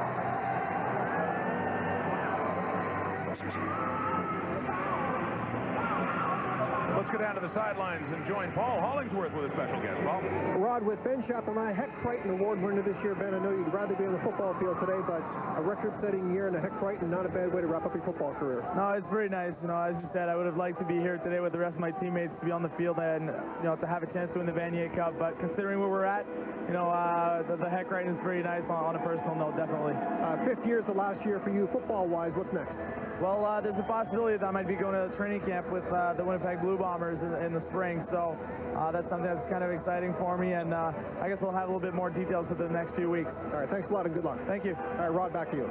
Thank you, Paul. Ben Chapdelaine, he would, cliches, he traded in for a shot at playing today, though. Well, the Winnipeg Blue Bombers, Brendan Tam, general manager, has put Ben Chapdelaine on the negotiation list, so they will take a look at him, and he certainly knows the game, still has to work on his arm strength, take that next step, but certainly knows the game. He had a dynamite career at McMaster. You know, Greg Marshall recruited him out of Trinity College in Fort Hope, Ontario, and he started every game for McMaster his whole 5-year career. His brother Francois was a backup quarterback beating St. Mary's 2 years ago for Laval, so his brother has the Vanier Cup ring. Ben Chapdelaine, known as the best player in Canadian University football this year, winning the Heck Crichton 2 nights ago. Ryan Jones in a play-action fake. Under pressure. Donahue had him. He gets away, and he runs for about 5-6 yards for St. Mary's. You know, we're looking at a couple of very good quarterbacks here in this game, and Ben Chapdelaine, Heck Crichton winner, there's how our two quarterbacks here match up. And there was some controversy, there's no question about it, about Ben Chapdelaine receiving the Heck Crichton, saying that, you know, how can you have 11 interceptions and 10 touchdowns? And, you know, granted, he threw for more yards than anybody else. Not to take anything away from Ben, he's had a great career. He's a great quarterback. But some would say, you know, Ryan Jones had a pretty good year. Shane Munson had a pretty good year. And Darrell Leeson had a great year. So maybe with Chapdelaine, it was sort of representing his career. It was, no question. And I think that's fair. Flag down. What a block. And it looks like offside St. Mary's. Donahue sacks Jones for a loss of about 10 yards. And I believe the penalty is against the Huskies as well. Evan Jones put a little nice block on Joey Mikowas. Israel Adonijah showed great speed to get over there. I tell you, there's nothing worse when you're a quarterback and you see a guy 6'6", 265 gaining on you. Procedure, St. Mary's. Penalty is declined, second down.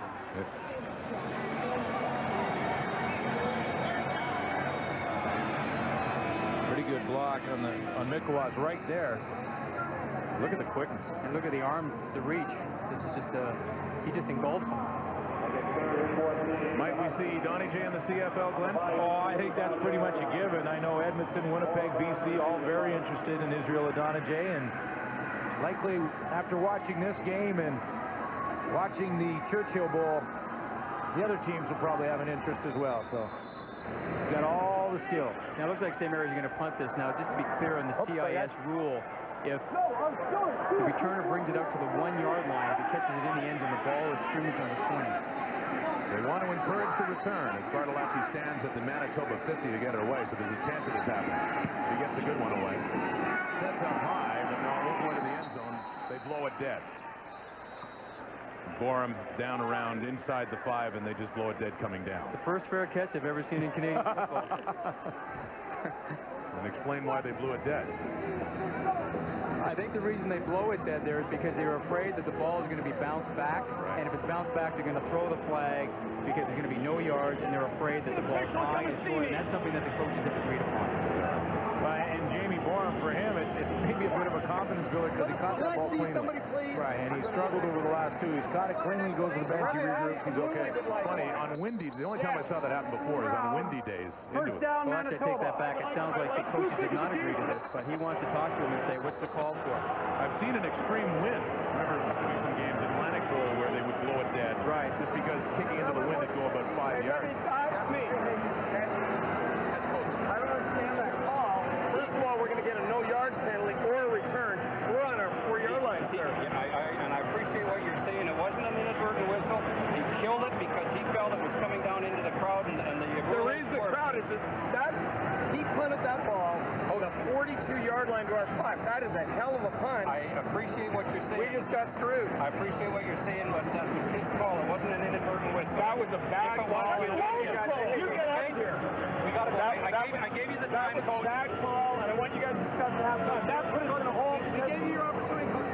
Ryan Dobie wanted the no yards. yards call on the play to continue. And you know what? He's got every right to be upset about that, because unless that's agreed to before the game and they talk about it and say this is what's going to happen on a short kicking situation, and both coaches say, okay, we understand, then that's fine. But, you know, Brian Dobie's saying right now, listen, you're trying to make the rules up as we go along here. Yeah, and it's a difference in field position. If he gets even a no yards call and no return of 15 yards, you're looking at the 20-yard line. Absolutely. I don't think that's a very good call. I've never heard of punishing a return team if a punter doesn't hit it far enough and the cover team is going to get hit by the ball.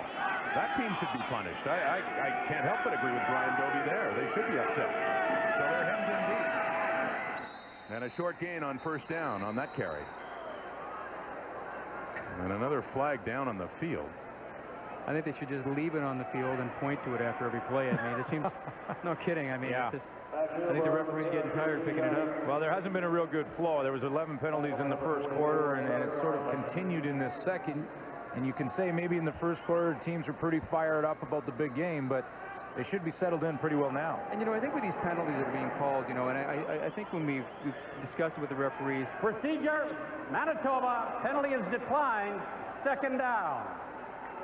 But unless, now procedure you have to call it, but unless the play absolutely, or the penalty has something to do where it's material to the play, let it go. You know, you don't want to have officials just seeing a hold and then throwing a flag when it doesn't have anything to do with the play. Especially in a championship game. Right. If the officials are invisible, it's the best thing. Well, they haven't been invisible today. It is second and long after another penalty declined there. Munson to pass. Oh, dangerous pass with a route on the coverage of Andrew Sharp. But it falls incomplete, and so they are, like in the first quarter, hemmed deep and faced with punting from their end zone. What will Jamie Borum do? If Dennis Arruda turns around on this play, it's a touchdown. Listen, this is a high anxious pass. I don't care what you're saying about Shane Munson. He knows. He sees Arruda jumping for it. He's making sure I'm not throwing this low outside. I'm going to throw it high over his head.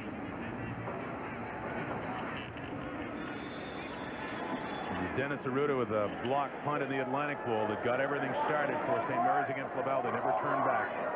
Curtis Nash returned to punt for a touchdown, 85 yards. A couple of drives later in that game. A beautiful punt by Borum. It's going to be roughing the kicker. Nash past midfield.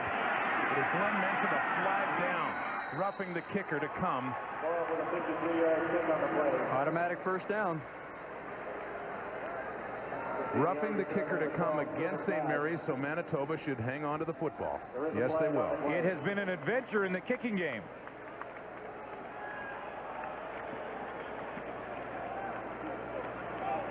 Tackle on the play by number 7, Mike Miller.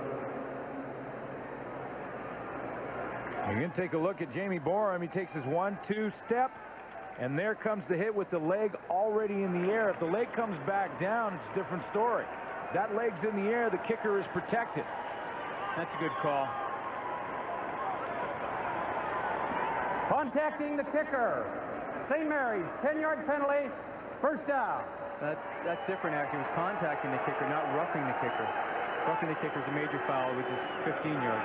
This one comes out to the 16. A little more breathing room for Manitoba, and they do still have the football. Down by 2 points, 5:52. Just over 6 minutes left until halftime. Munson dropping back the pass over the middle, has a man.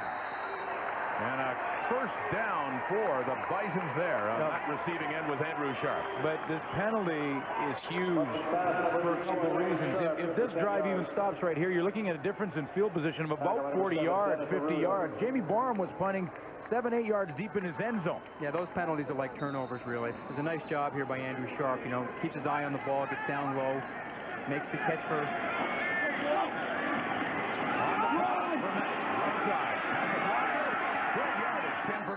It'll be second and short again. Every time Vermette carries that football, something seems to happen. He gets good yardage for Manitoba. I tell you, he looks like he's that, you know, so close to breaking it every time here. He runs laterally, and then he's got that real sharp cut up field.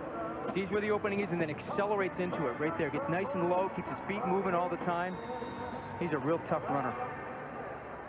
That one puts Manitoba up across the 35. Second and short from the 36. About a yard away. Turns the corner.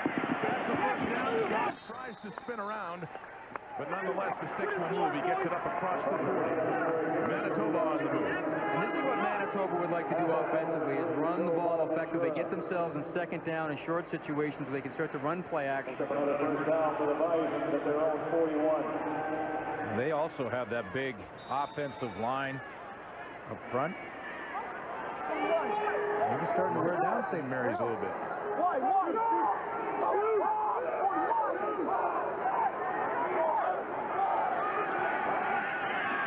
Throwing again, completing again. Still on his feet. Well, that's Jake Blosser, the receiver, and another first down, Manitoba. You know, Glenn, when you're a defensive back, you can come up and make the big hit, but boy, you got to wrap people. Again, it's a decision time for defensive back. You come up, now do you get the highlight shot? If not, you're right, you better wrap up. And that was Curtis Nash, who did have a highlight shot earlier against Mike Miller in the end zone. This time, it would have been wise to just wrap up and be sure of the tackle. And especially if you're in the corner, because you're so removed from everybody else in the inside. If you miss them, there's a chance you could go all the way down the sideline. St. Mary's going to call a timeout. Jeff Moody was over there frantically looking at the officials trying to call a timeout. No kidding. But you just think, guys, where this drive, where would St. Mary's have taken the football had Jamie Boren just been allowed to punt it? They're getting the ball now. Manitoba's side of the field, probably 40, 35-yard line. Hey, take it. Manitoba's got the ball midfield. That's how big that penalty was.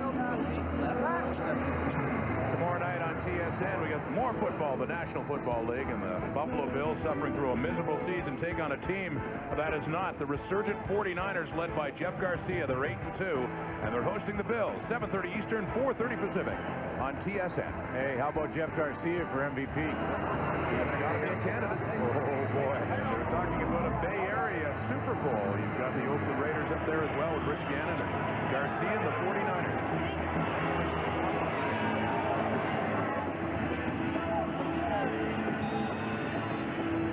Blake Nill looks on. A game that means everything to the Husky team. For all they've done to get here, it doesn't matter.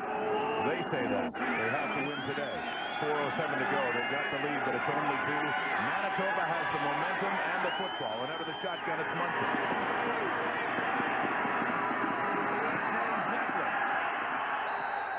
Carries a few and gets down inside the 40. Another first down, Manitoba. Another great call. That was a great call. You know, especially against a team that likes to come with heat and pressure all the time. You know, the best way to negate that is to run the screen. You see pressure coming from the left of your screen right there, and that screen goes the opposite way.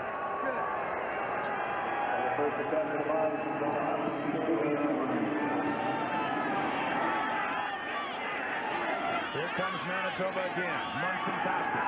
Over the middle, contact interference against St. Mary's. 2 flags down, but Curtis Nash is being called. And that's a 15-yard penalty in Canadian intercollegiate football. It's not where the infraction happened. Attack on 15. Jake Blosser, the intended receiver, and Nash got a hold of him, and St. Mary's is paying the price.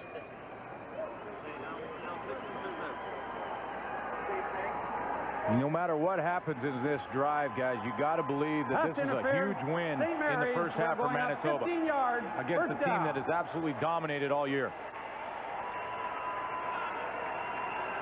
Well, you couldn't quite see it, but Curtis Nash, just to the right of your screen, when he was trying to do that little speed turn, he kind of reached out his hand and held up the receiver.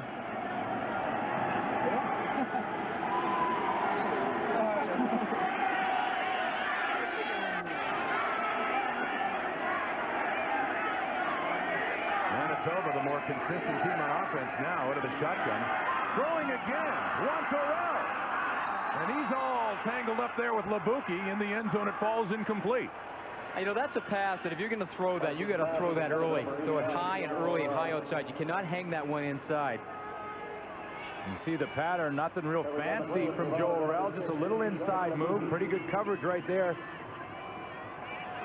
And as a quarterback, you know, you love to see that defensive back turn his back to you, see the back of his numbers, because you know no way he's going to be able to make a play on you. Oh, okay. See, I wish I would have known this stuff a little earlier in my career.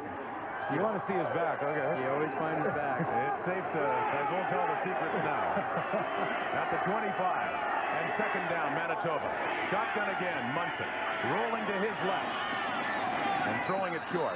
Orell once again the intended receiver, but a field goal situation for Jamie Borum now. And Manitoba, if they get it, they will have their first lead of this game. How tough of a throw is that for Shane Munson, rolling to his left? You know, it's a tough throw, but you know what he's got to do? He's got to get his shoulder turned up the field and not fade away from it. So he gets around here. You've got to get your left shoulder down the field. He doesn't quite get it around there all the way. Consequently, he doesn't have enough on the football. And you can see he's going on now. Yep.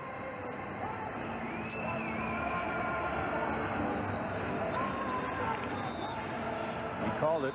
Munson said, my fault. My bad. Jamie Borum for the field goal. From just shy of 32 yards away. He's had them as long as 55. Easily within his range. And for the first time today, Manitoba leads. St. Mary's is being challenged at this Vanier Cup. 2:40 to go until halftime.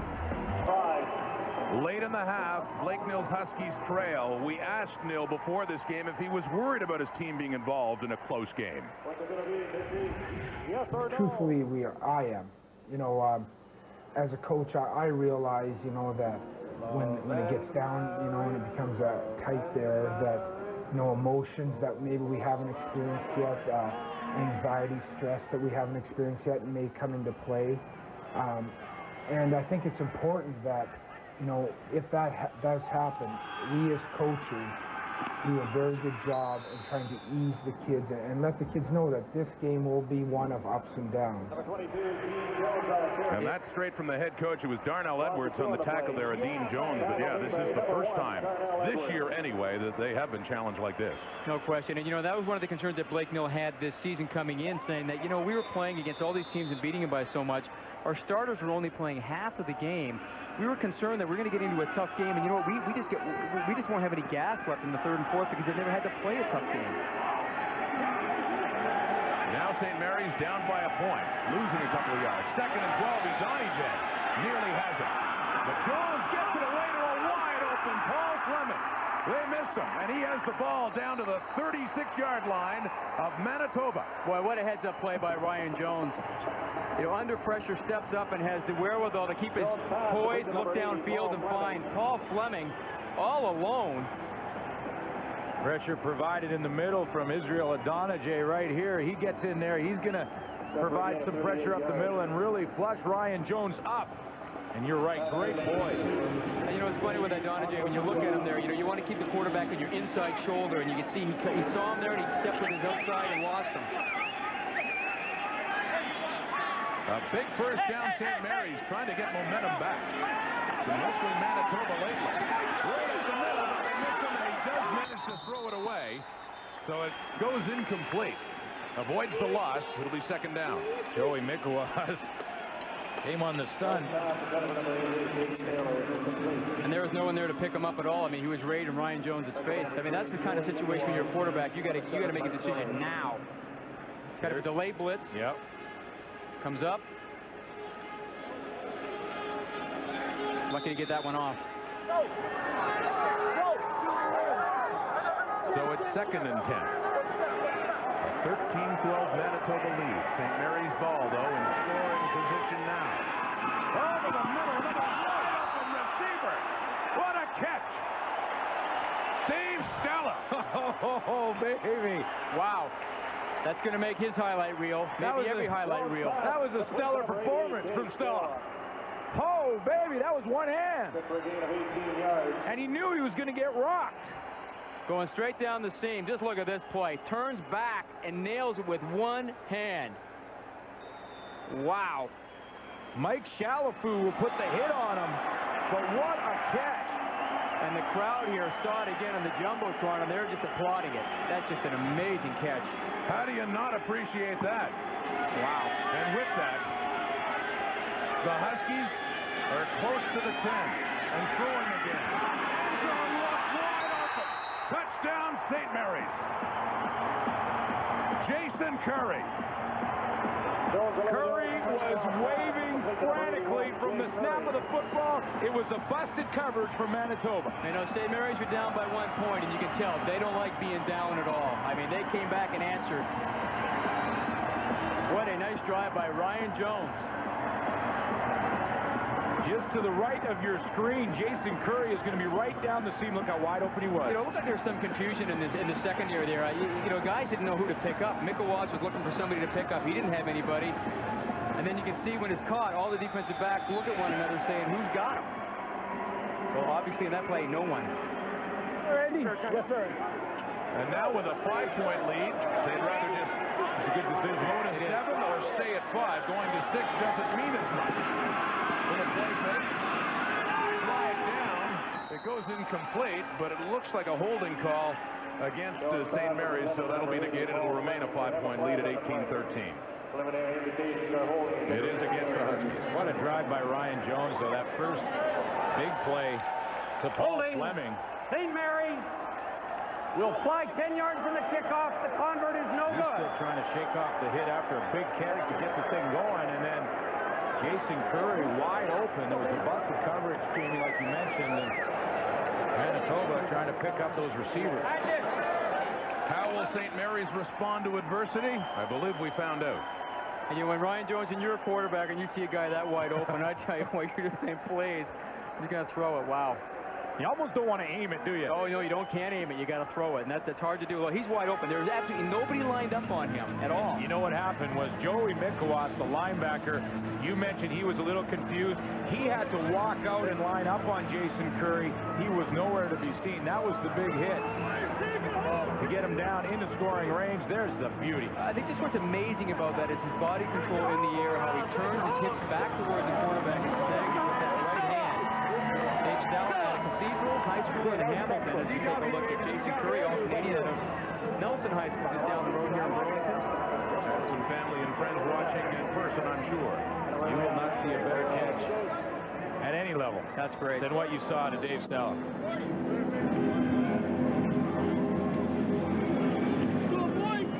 Bartolacci on the kickoff. Stella normally does that duty. Let it bounce. And Vermette on the return, and a short one up around the 27 of Manitoba. 1:11 on the clock until halftime. Scoring drive by St. Mary's. As soon as they fell behind, they went on the move. 5 plays, 75 yards. And the great catch by Stella helped set it up. A wide open Curry in the end zone. It wasn't just 5 plays, but 5 big plays. Big plays. All 5 are big plays.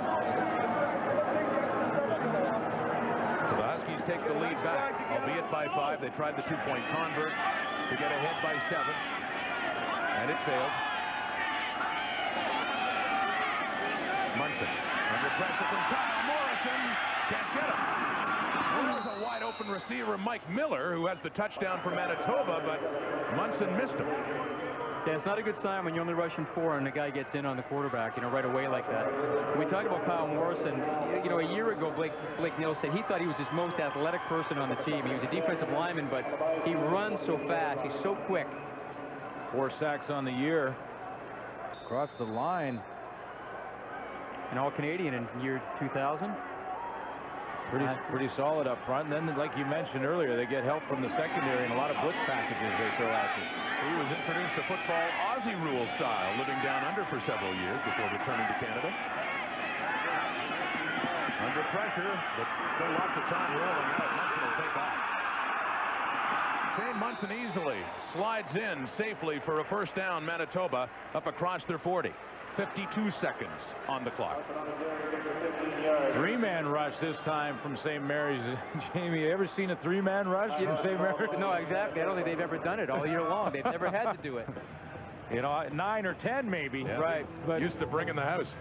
Not very often 3. There's the 3 right here. 1, 2, 3. And those are the only 3 that are going to go. And that's Bruce Nelson, number 63, who gets in initially, tries to run him down.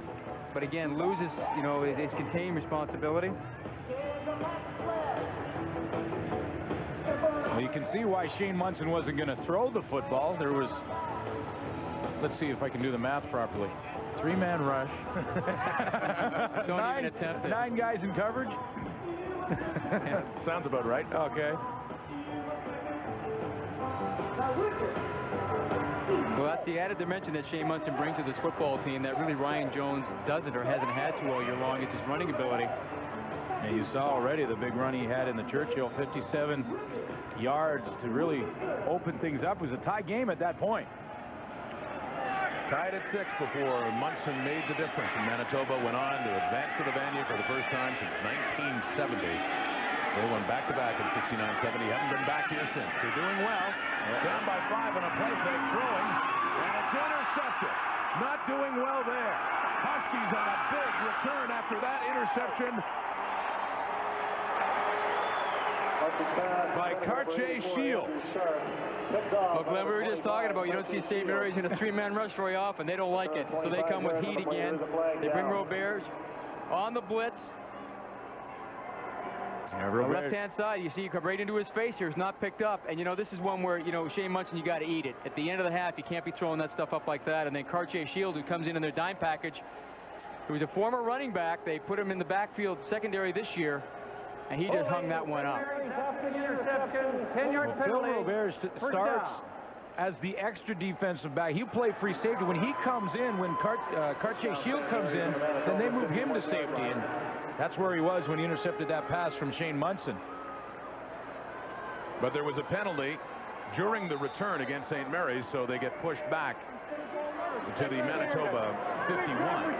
40 seconds, plenty of time. And that is a significant penalty, though, because they're out of field goal range now. And they're about 20 yards away. And they would have been close to field goal range if not. This one whistled down even before. Let me ask the quarterback.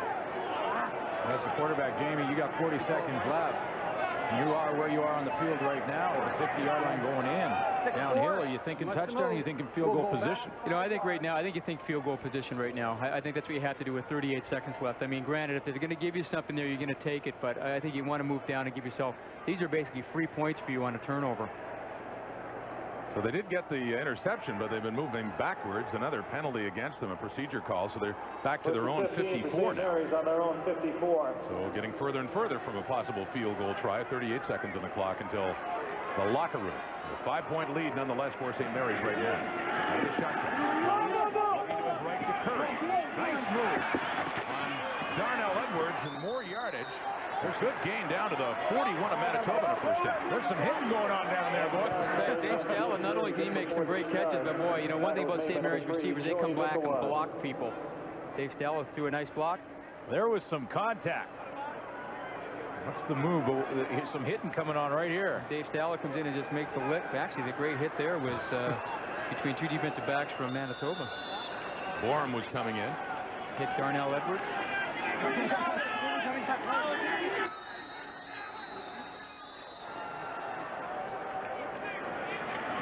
Confusion over the yard markers as well, because it's a first down. 30 seconds left, and again, Jamie mentioned getting into field goal range, and what do you think, maybe one more first down puts them in safe range, Blake Neal? Then you go for the touchdown. Then you can start to go. You know what I mean? Once you get into that area, then you can maybe go for one shot, maybe 2 shots to the end zone.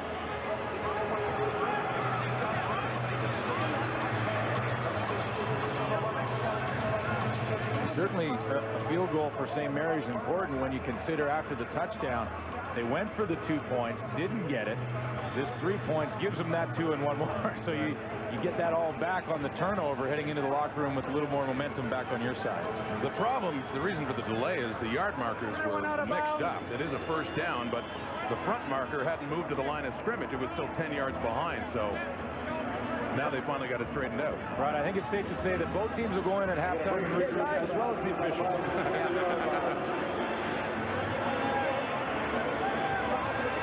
So it's down to the Manitoba 40 now. 30 seconds on the clock, easily enough time to get a little closer for a field goal try, maybe more. Out of the shotgun, passing off to the left, complete, down at the 30, near first down yardage again. Travis Tyler on the receiving end for the Huskies. This is nice clock management right now, because to get out of bounds. 24 seconds left. You know, last week in the Atlantic Bowl, we talked a little bit about Ryan Jones' throwing motion. You know, he really accelerates the ball, but he brings his right arm, his elbows below the shoulder. And really, when you're trying to teach a young guy how to throw, you don't teach him that way. And I was kidding him the other night at the awards banquet saying, you know, let me see how you throw the ball. I get that elbow out. I said, I got a little 8-year-old son. That's all I tell him all the time. Get the elbow out. That was you playing catch in the boardroom there. I was wondering who that was. Now he's going to throw again. Under pressure. Nothing wrong with his legs, though. Donaghy is taken down. Donaghy, and the flag comes down afterwards, and he threw it away. And Jones is arguing. That's going to be grounding. They're just throwing the flag there to say that's for the grounding that time. Now that's huge because it takes them out of field goal range. Second and 23, actually. Israel Adonijah has put together a great first half of football. Maybe doesn't have the stats, the sacks, but look at the chase. And, you know, he's going to get credit for this, but the guy who makes this is Dave Tucker. Dave Tucker, number 90, comes up here, forces him outside, and then Adonijah's there to run him down. Now, in the CFL, if that ball goes across the line of scrimmage, it's not intentional grounding. And there was a similar play earlier this quarter that he was not given the flag for, when he did clearly throw it away when he was being taken down. So they do call him for grounding there. Comes back to the 42. Under pressure, gets it away. Nearly another nice catch there for the Huskies, but no, it falls incomplete. Dave Stalla, the intended receiver, had a remarkable catch in a previous drive. I think it's safe to say Blake Nell going at halftime and tell his team, guys, we're in control of this game when you look at the scoreboard. But remember, control yourself with the penalty situation. That roughing the kicker on Jamie Borum, when that gave Manitoba a ton of momentum back. That penalty takes them out of field goal position right there. Control yourself a little bit. I mean, a lot of those penalties, you can almost say that they're the exact same as turnovers. Turnovers couldn't be games because the ball is going to be yours, and then after the penalty, of course, the team keeps it. So instead of a field goal situation, Huskies are pushed back to punting it. At 54 with 9 seconds on the clock. Good punt. Might get another point out of this. Comes down into the end zone for Manitoba, but Borum does get it out. Turns a corner. Borum still on his feet and taken down across the 20 with zeros on the clock. We're through one half of football here at the 37th Vanier Cup. And it has been a pretty close game between two very good teams. St. Mary's has the lead, but has been challenged. But we thought this was going to be a very close game, and we have not been disappointed.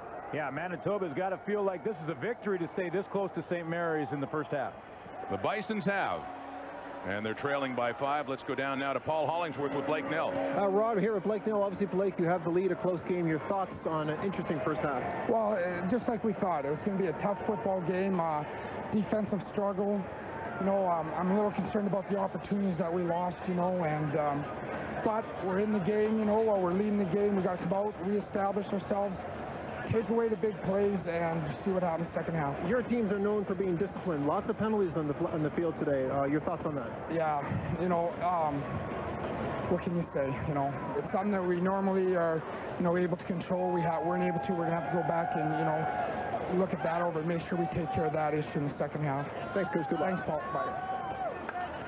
Thank you, Paul. Blake Nell, 30 minutes away from a Vanier Cup win, but so much football still to be played. Just a 5-point lead here at the half at Skydome in Toronto. We'll be back. Two teams used to dominating their opponents. Neither one is dominating so far here. The 37th Vanier Cup in Toronto, 18-13 St. Mary's. Of course, this is the culmination of Vanier Cup week and handing out the big trophy itself, but really it's a celebration all week of the excellence of Canadian University football. And as is tradition here at Vanier Cup week on Thursday night, they honor the great individuals in the game by handing out 4 major awards. Here's what happened. The first award, the Peter Gorman Trophy to the Rookie of the Year, went to St. FX DB Jeremy Steeves. It's quite an honor to receive this award here tonight, and it just seems it was last year when I finished my high school season and I started to prepare for this goal that I set for myself. I'd just like to thank God for blessing me with the ability to play football, thank my family for all the support they've given me, and thank the coaches for putting me in a position to be successful this year. David Stipe from Bishop's University won Defensive Player of the Year. I would like to particularly thank Tom Allen, who retired this year. And I would like to say that it was a tremendous honor to be, in a small way, a part of his legacy to Canadian University football. Thank you very much. The J.P. Metris Trophy goes to the nation's top lineman. That was Laval's Carl Gourg. Thanks to my teammates, too. They make me work as hard as I can in every practice. And the final award of the night, the Heck Crichton, going to the top player in the country. Louis Perez of St. Mary's, Matthew Broussard of Laval, Jason Claremont of Regina, all runners up to this man. The winner, this year's Heck Crichton Trophy, from McMaster University, Ben Chapdelaine.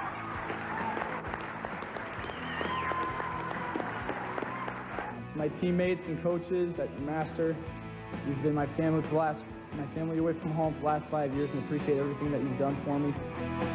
You've pushed me every day to get better, and it's paying off today, so thank you.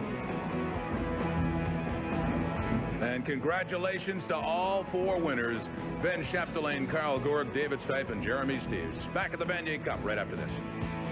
Awards handed out in Vanier Cup week yesterday here in Toronto, including the Coach of the Year, Manitoba's Brian Dobie, winning the award, the Frank Dindal Trophy, for the first time. And Josh Alexander, big lineman from Laurier, the T.S. and Russ Jackson Award, that goes to the athlete who best combines greatness in sports, scholastically, and contribution to the community as well. They also named the first team All-Canadians, the best at each position right across the board in Canada.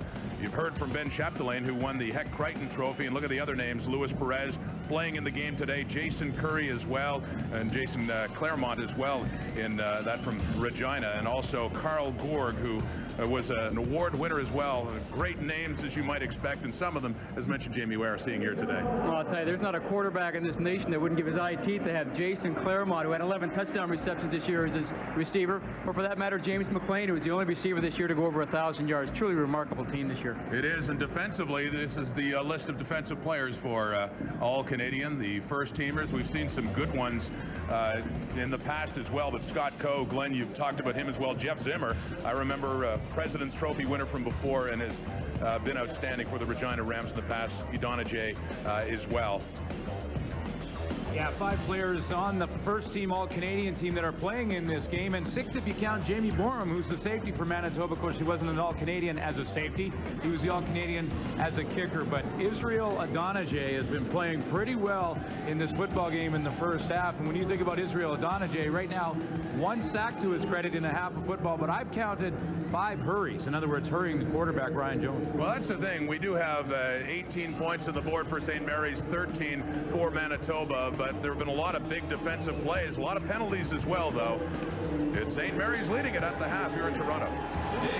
And that's a sign of things to come, although trailing right now 18-13. Here's a look at what happened in the first half, and a good start for the St. Mary's Huskies after a 3-0 lead. A touchdown here, Jamie. Well, St. Mary's scored the first touchdown of the game. It's a split-end drive route by Patrick Tebow, who comes underneath the coverage.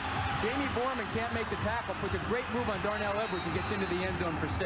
I'll tell you, though, Glenn, receivers taking a pounding here as Manitoba comes back. Yeah, Jamie, I know as a former quarterback, you love to see the receiver hold on to the football. I love their toughness. Mike Miller gets hammered and hangs on for a touchdown. Look at that catch by David Stala, climbs the ladder, gets pounded, and hangs on. There's only one All-Canadian receiver in this game, and yet no one wants to cover him. I don't get it. There's Jason Curry in the end zone for 6. And that put St. Mary's ahead again after they had fallen behind 13-12. Well, check out the stats, guys, at the half, and there's not a lot separating these two teams.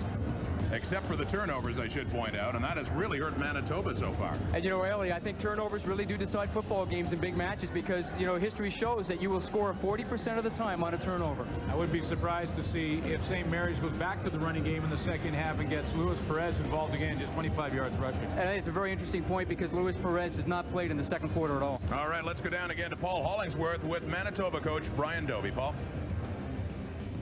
Coach Dobie, I asked you before the game about keeping this game close against a dominant St. Mary's team. You've done that, a close game in the first half. Absolutely. You know, we were confident that we could do that. I mean, we had the ultimate respect for them. They're a great team, and, you know, 1 million points they scored in offense. We knew that in order to have a chance, we knew it was not going to be a blowout either way. We also knew that we had to keep it close to being in the second half. We've been the last 3 years, so many close games as we walked through, you know, as we had to work through Canada West. You know, it's all business. It was very much business in that room.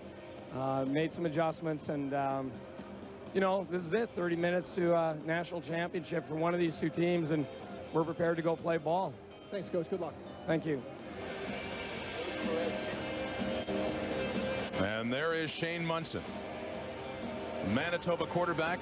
His team down by 5, and 9 for 21 for 119, and that touchdown and 1 picked off as well.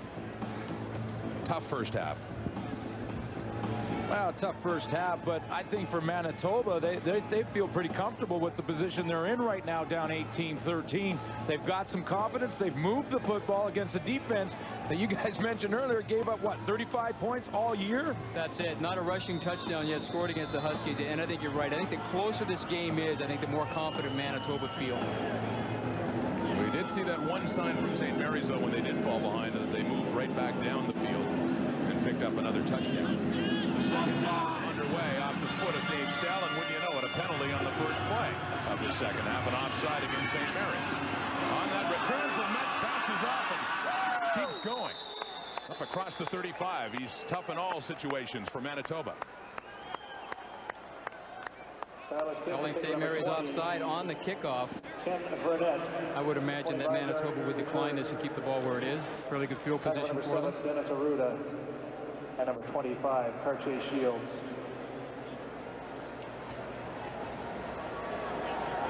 The 37th Vanier Cup. St. Mary's, penalty is declined, first down. And there have been many close ones over the years. The score last year ended up being close, a 3-point gap. However, Ottawa U had ruled Regina most of that game, the Rams making it close at the end. How close will this one be? Remember 94 that went to overtime, the only one ever. And the year before that decided on a blocked field goal at the end when Toronto beat Calgary. Munson going to win. Vermette, left side, and picks up some good yardage across the Manitoba 40. You know, guys, when I did the Churchill Bowl a week ago in McMaster in Manitoba, I really felt like in the third and fourth quarter, the Manitoba offensive line really started to wear down that McMaster defensive line. They're a big group, and Kenneth Vermette running behind them is a very tough runner. And you start to wonder as the game goes on, and that offense is on the field longer and longer, how tired does the defense become? No question, and especially the kind of defense St. Mary's play where they come with a lot of pressure. In a second and short for Munson, and the Bisons now at a shotgun. Little shovel pass to Vermette. And tied up, and he does not get the first down. Taken down at about the Manitoba 42. Bisons will have to punt. I'll tell you what, Bruce Nelson saved a catastrophe for St. Mary's on defense. They caught them on the blitz, and they run the shovel pass underneath. The blitz comes from this side, but you're right, the play's made in the middle. And then Bruce Nelson gets through and just gets a hand on Vermette, just gets his jersey, because I'll tell you what, there was a lot of running room on the outside.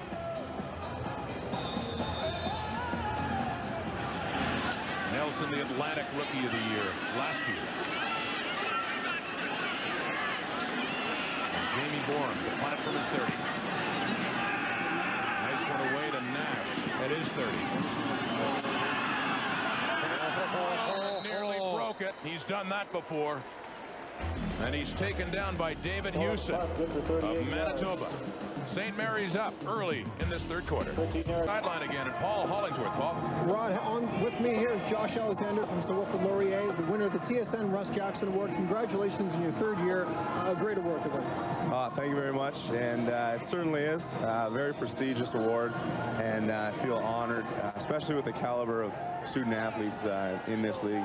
Could have been any one of a number of other people, and just honored that they chose me. A straight-A student in business administration, an OUA All-Star, and in community service, a volunteer on several fronts. How do you find the time to balance such a busy schedule? Well, I think most people will come out and they'll tell you the textbook term is time management, but I think even deeper than that, you really got to love what you're doing, and I enjoy my program. I love coaching and helping out in the community, and you know, football it goes without saying how much I the love for that sport. So when you have a love for it and a passion for it, it just makes it easier to put it all together. Thanks, Josh. Enjoy the game. No problem. Thank you. Take care. On that second down and long, it goes Incomplete, so third down, St. Mary's to punt. Josh Alexander had an uncomfortable confession yesterday when he was told he'd won the award initially, the Russ Jackson Award. He said, who's Russ Jackson? Yeah. And there aren't too many Canadians who love football that could actually ask that question, but at least he admitted to it, and now he feels honored, of course, being told the whole story of Russ Jackson's career in combining academics and athletics. And I think the guy who laughed the most was Russ Jackson, saying, you know, well, that's not unusual. I played 30 years ago professional football, and it's been a while. Well, of course, and they read the list of requirements, and Josh Alexander, what impressed me more than anything was all his community service, how he had found time as they listed through all the things he does in the community. Every year when you hear what the award winner does, it's a very humbling experience for the rest of us. Absolutely. Jamie Borum on the punt return for Manitoba. Looking to get outside, and he does get taken down there at the 30 by Luis Perez. A good downfield coverage, but it's Manitoba ball after a 44-yard punt and a 10-yard return. The Vanier Cup on TSN. Shane Munson and the Manitoba Bisons have the ball. They trail the game by 5. It's early in the second half, 12:08 and counting in the third quarter. There have been 2 lead changes. St. Mary's had the lead. Manitoba moved ahead by a point. Then late in the half, SMU took it. Joe Orell on the receiving end up close to the 35 and a gain of about 3 yards on the play.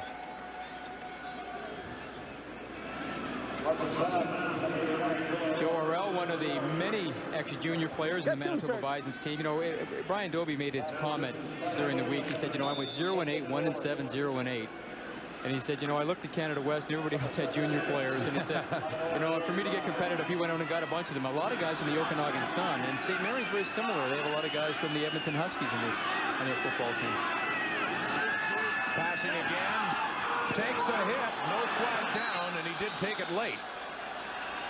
What a great matchup, though. Just like you mentioned, Joe Orell going one-on-one down the sideline there with Curtis Nash. Nash in very good position, made it almost impossible for Orell, who is bigger than Nash, 6'1", against 5'8". Now, I want to add, well, you see, it's fun playing quarterback, isn't it? You get knocked around like that. I want to ask you, when do you look when you're a defensive back in this type of situation? When do you know the ball's in the air? As soon as you look at his eyes, when the eyes get like deer in the headlights, you turn around and look because you know the ball's on its way. Good receivers won't put their hands up early.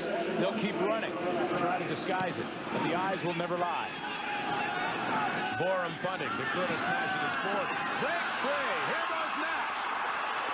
Flag down. Nash taken down in Manitoba territory at around the 46. And Borum punched the ball, and he's the one to tackle him as well. A 27-yard return for Nash, but as mentioned, there's a flag down. Tackle was made by number 4, Borum. We have a flag on the play. To hold against St. Mary's. Preliminary indications are that it's against St. Mary's.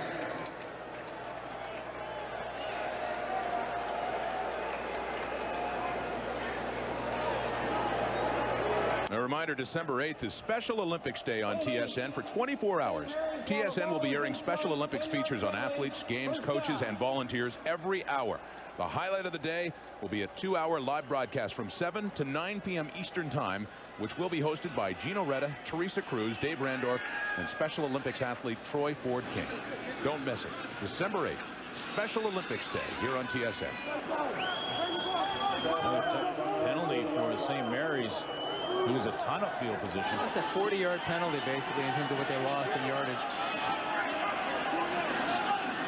From the 30, dropping back, standing, with time to get it away, had a receiver turned around. It's the big fullback, Erico Hakeem. It falls incomplete, second down. St. Mary's used a number of different backs. Erico Hakeem in there now, I thought primarily for his blocking ability, but he was in there in the route. Ryan Jones had all sorts of time to throw, but yeah, and I think that's why he went to his 5th receiver. Right. You're absolutely right. The fullback's kind of the last guy you're going to throw to. And you always wonder, what's he doing down 20 yards downfield? Jet screen! Jet screen!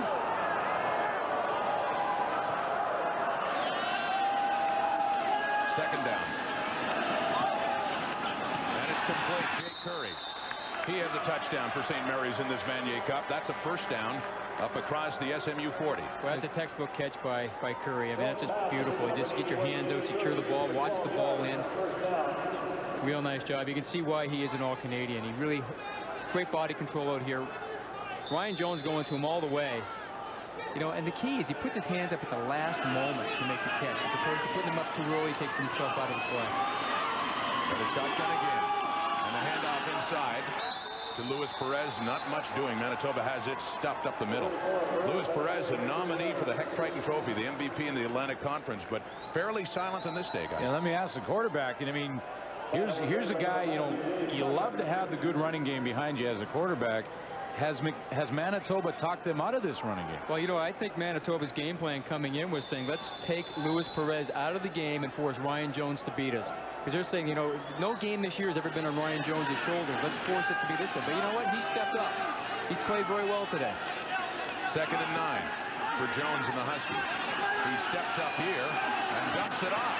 Has his man, Jay Curry. Another first down, St. Mary's. I love the patience Ryan Jones had there to just take a little, about 2 or 3 steps back to draw the coverage and open up his receiver. Looked like he did it deliberately to me. Yeah, no question about it. And I think this is exactly what Manitoba thought. You know, we're going to put him in these situations, but, you know, he keeps coming up and making plays here. Scott Coe didn't know whether or not to come up and tackle Ryan Jones or to stay back on Curry. Go, Stewie!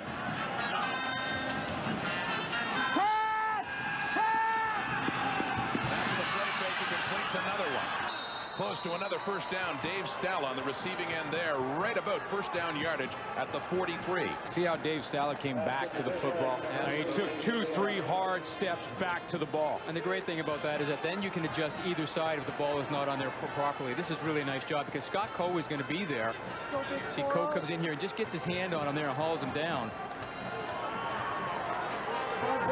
A well-coached group of receivers, coached by Steve Sardi, who was a former All-Canadian player with St. Mary's, now on the coaching staff of the Huskies. It is a first down. St. Mary's on the move early in the second half. Perez inside. Still on his feet. Another first down. Luis Perez down to the Manitoba 32.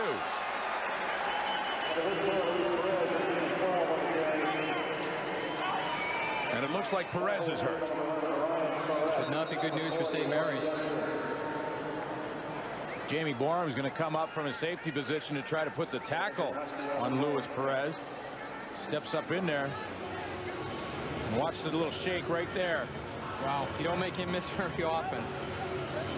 And Ryan Surratt wrangling down Perez there, who still has not gotten off the carpet here at Skydome after that game. Another first down. Get him off. Get him off. 31 actually, St. Mary's.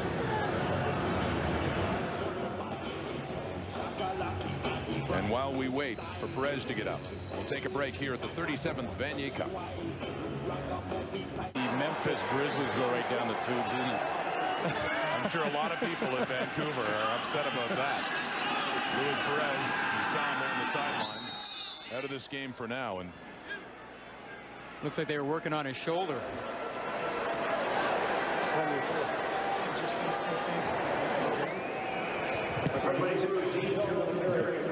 That to me looks like separated shoulder right there. Paul Hollingsworth, do you have an update on Perez? Rod, I can tell you he has a bruised elbow and perhaps a pinched nerve, causing some numbness in his hands. I spoke to the head trainer. They said Luis Perez will miss 5 to 10 minutes on our watches, not on the game clock. Perhaps 2 or 3 serious downs, and he'll really be back in the game. Rod, back to you. And thrown to the side to Curry, comes back inside, gets close to another first down. This will be very close on that second down play. Looks like the ball gets to about the 22, and he needed to get a little further than that. Well, this will be interesting to see if Blake Nill, now in this situation, whether he'll go for it or not, or try and take, which is pretty much a sure field goal with Bartolacci the way he's been kicking. About a yard shy. Well, I think Blake Nill said to his quarterback Ryan Jones to try and get a measurement at least to buy some time so that he can make the right decision on the sideline, because Jones ran right up to the official and said, can we have a measurement? And this is where they missed Louis Perez in this situation. You know, a little bit heavier, 202 pounds. And Dean Jones only 180. Now they're going to have to call a time. timeout. So St. Mary's going to call the timeout. Blake Neal wanted to get the measurement and use that as his timeout so he can make an educated decision. Well, even with 3, they'd have an 8-point lead. A 2-point converted touchdown, they'd be ahead. But yeah, you're right. I mean, how much does having Luis Perez on the sideline factor into this decision for Neal? And, you know, I mean, this is huge. If they go for it, I mean, that's what he's thinking right now. What's the, you know, the risk reward here? The risk and the reward is, yeah, we get it. We continue the drive. But if Manitoba stuff them, you give Manitoba tremendous momentum again, and they get back in the game. It looks like they are talking about going for it. A game that has a 5-point differential right now. You know, and we often up here have the luxury of looking at coaches' decisions after the fact, but this is where they become so tough when the pressure mounts for these guys. They're down there trying to decide what could be the decision of the ball game, depending on how it works out for them. Luis Perez with the helmet back on, but stays out as Ryan Jones comes back in, so they are going for it here on 3rd down. And Perez is coming back in the game. Now, in situations that St. Mary's have been in this type of situation in the past, they like to run option. And that's something they have not shown Manitoba all day long. Perez comes back in. Dean Jones goes out. Oh, baby. So Luis Perez only missed the play. Here we go. And we have a 3rd down and 1. Long one, too. A long one from the Manitoba 22. St. Mary's up by 5. As the Bison defense digs in. The lone back is Luis Perez. They give it to him, and it looks like he has it. Oh. It'll be very close. He is still on the far side of the 20, so his forward progress looked like, to me, you're right, Rod, that he would get it. Now, it all depends on where that official puts his foot down, though. You know, I'm a little bit surprised if they would go left, and that's not to take anything away from Chris Cimbalaris or Steve Morley, but Jean-Michel Sylvain is their all-Canadian tackle. It is a 1st down. It's signal 1st down. He had to get to the 21, and he was guaranteed of having it. That's where the ball is right now. Well, I think when Perez fell down at the end of the play is where he picked up the necessary yardage, because right at the hit there, he didn't have it. But that's a battle of wills in there. With the spot of the ball, St. Mary's drive continues. 1st and 10 from the 21. Take to Perez in the reverse there to Pat Tebow. He's met by a black and gold wall and going nowhere. Israel Adonijay said, not on my shift.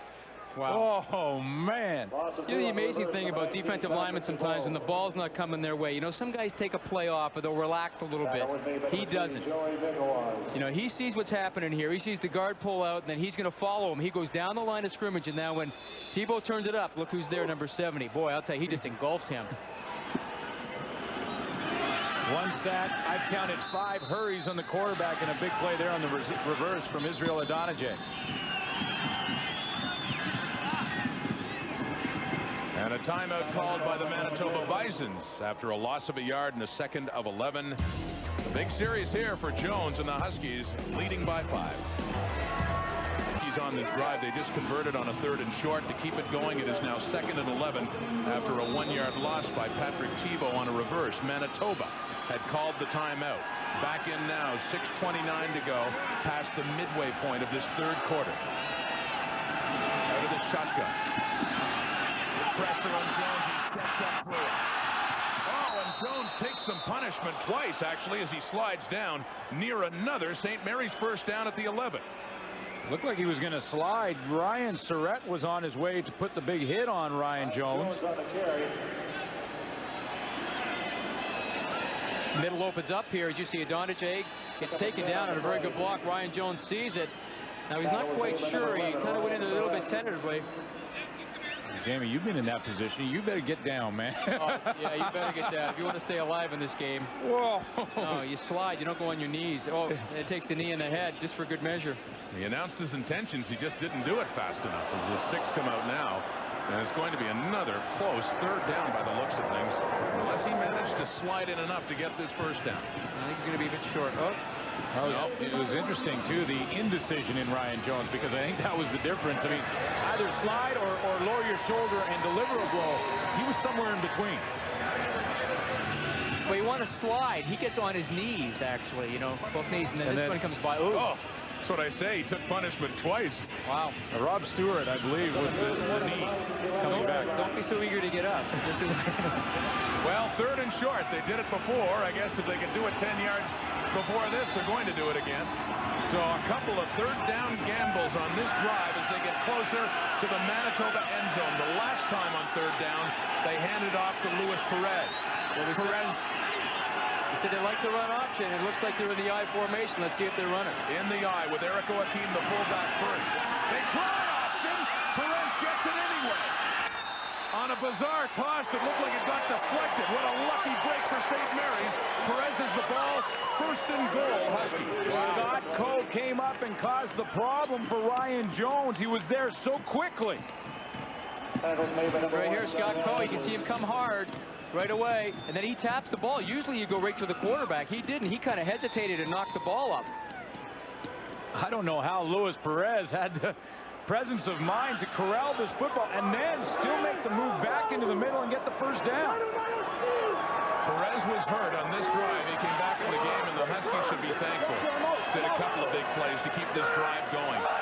Right at the 10. 1st and goal. Perez! Touchdown, St. Mary's! Scott Coe came off the edge and was caught in between Ryan Jones and Luis Perez and was in no man's land.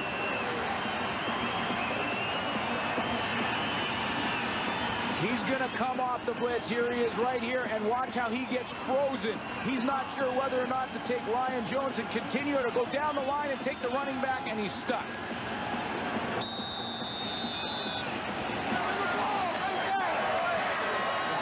Very important situations.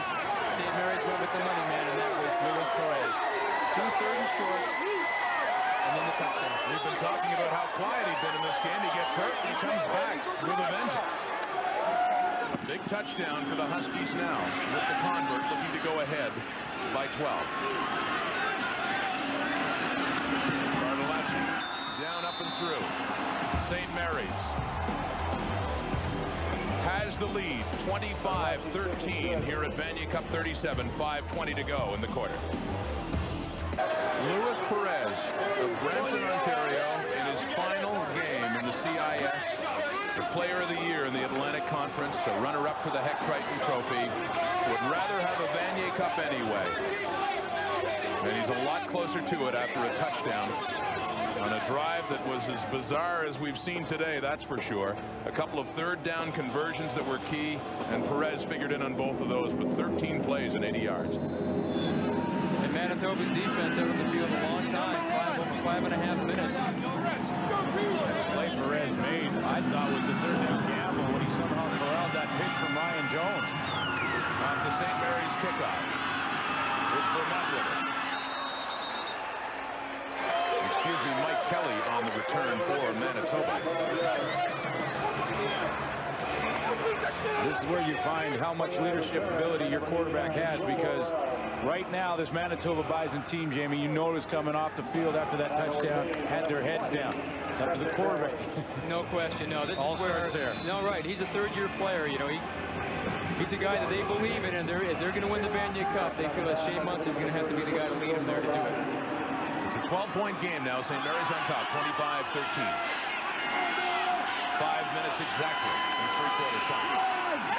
And they run a counter to Vermette, and it gains little to nothing, about a yard. I remember thinking on defense when I used to play is that when we were down like this, we would watch the quarterback walk on the field. And if he showed that demeanor that he was ready to come back, he was ready to attack, we felt better about what was going on. Right, absolutely. You want players in offense to step up and say, you know what, I want to be the guy to try to win this game. I want the ball in my hands. He's done it for them before all season long.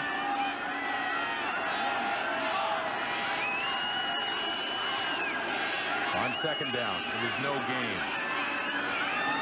Throwing it off to Joe Burrell. Tries for the 1st down, has it at the 40 before he's driven back. Very close. Got up to about the 40-yard line. That's where he had to get to. No heads-up play by Orvell here. When he catches the ball, he's about 8 yards deep, about 2 yards short of the 1st down. So he's coming inside, the old hook slide outside. Now it looks like he's going to go out of bounds, but he realized I got to get 2 more yards, and he goes up and sniffs the yard marker. and he gets a first down. Sticks do move. Ball just to the other side of the 40 for Manitoba.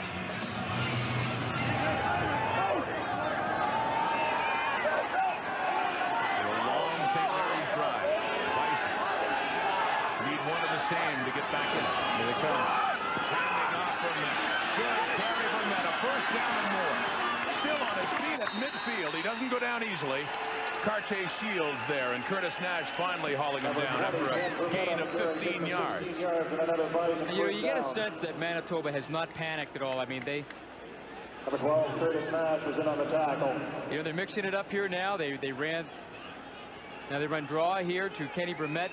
I like how he gets down so low and doesn't really give a lot to hit here. Just when he gets in there, he lowers his shoulders down there. I mean, he just works tremendously hard.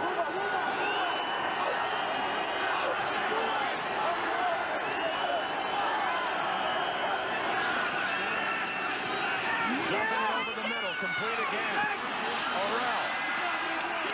Excuse me, A.J. Zeglin on the receiving end there on another first down for Manitoba inside the 40 of the Huskies. So the Bisons are covering territory quickly now. This was a formation for Manitoba that I didn't see at all in the Churchill Bowl, to put 5 receivers to one side of the field, and Zeglin was the 5th coming underneath. Right, exactly. He's the hot receiver because they brought the middle linebacker. They just dropped him underneath, and Munson dropped it to him. It's a smart play.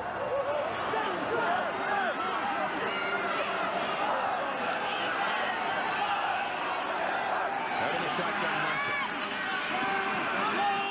Looking deep. Flag down. Intended for Miller, who comes up arguing and then clapping as he realizes that this penalty will go against the Huskies.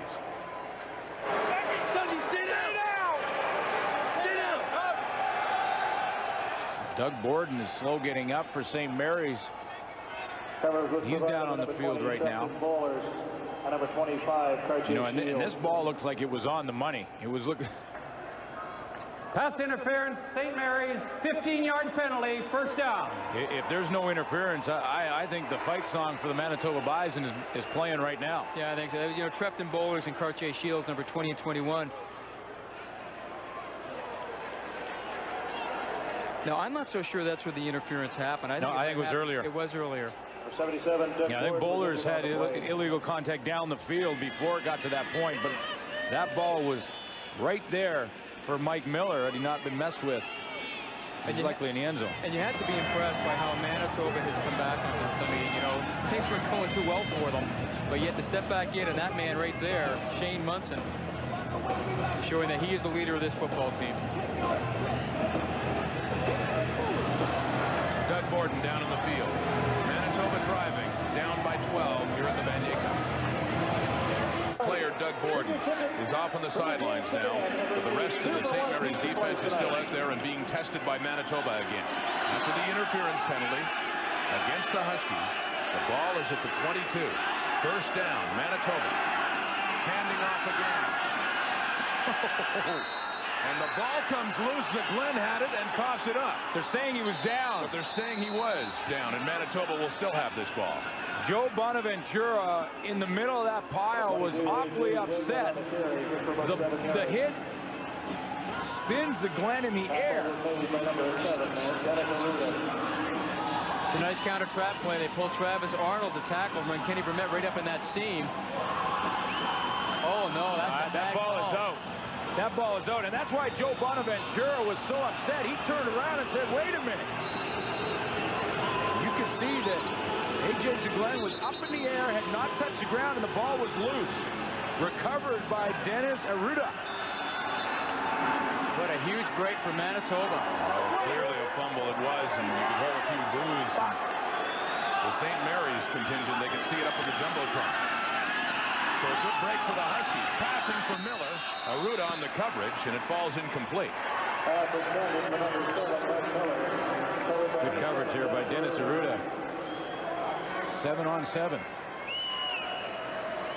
And so down by 12, the field goal unit will come on to cut it down to a 9-point deficit for Manitoba. Easy for Jamie Borum, easily within his range. It'll be about a 24-yard kick. After that, you saw that fumble that wasn't called a fumble. You take the 3 points. Absolutely. A 3-point bonus for Manitoba.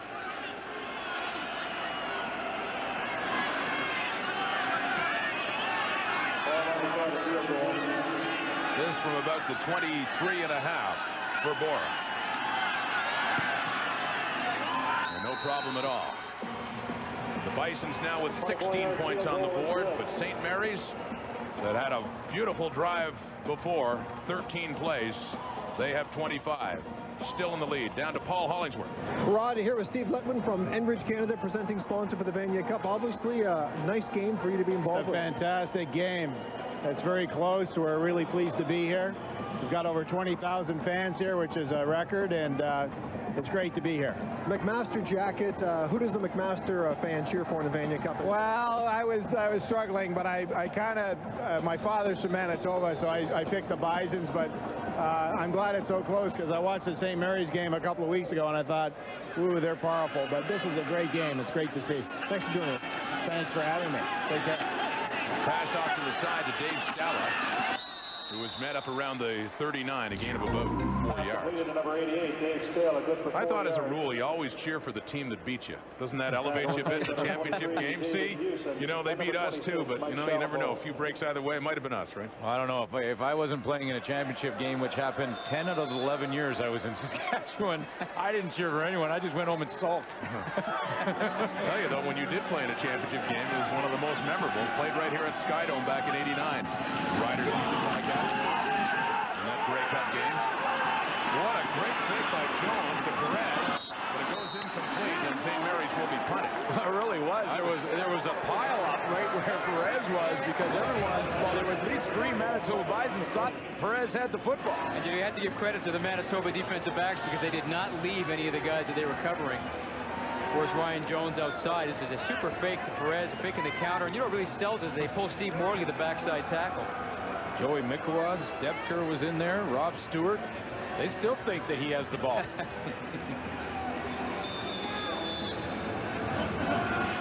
But you're right, the DBs didn't bite. So Bartolacci stands at his 24, 36 seconds on the clock until three-quarter time. And Manitoba's defense does the job after they put 3 on the board.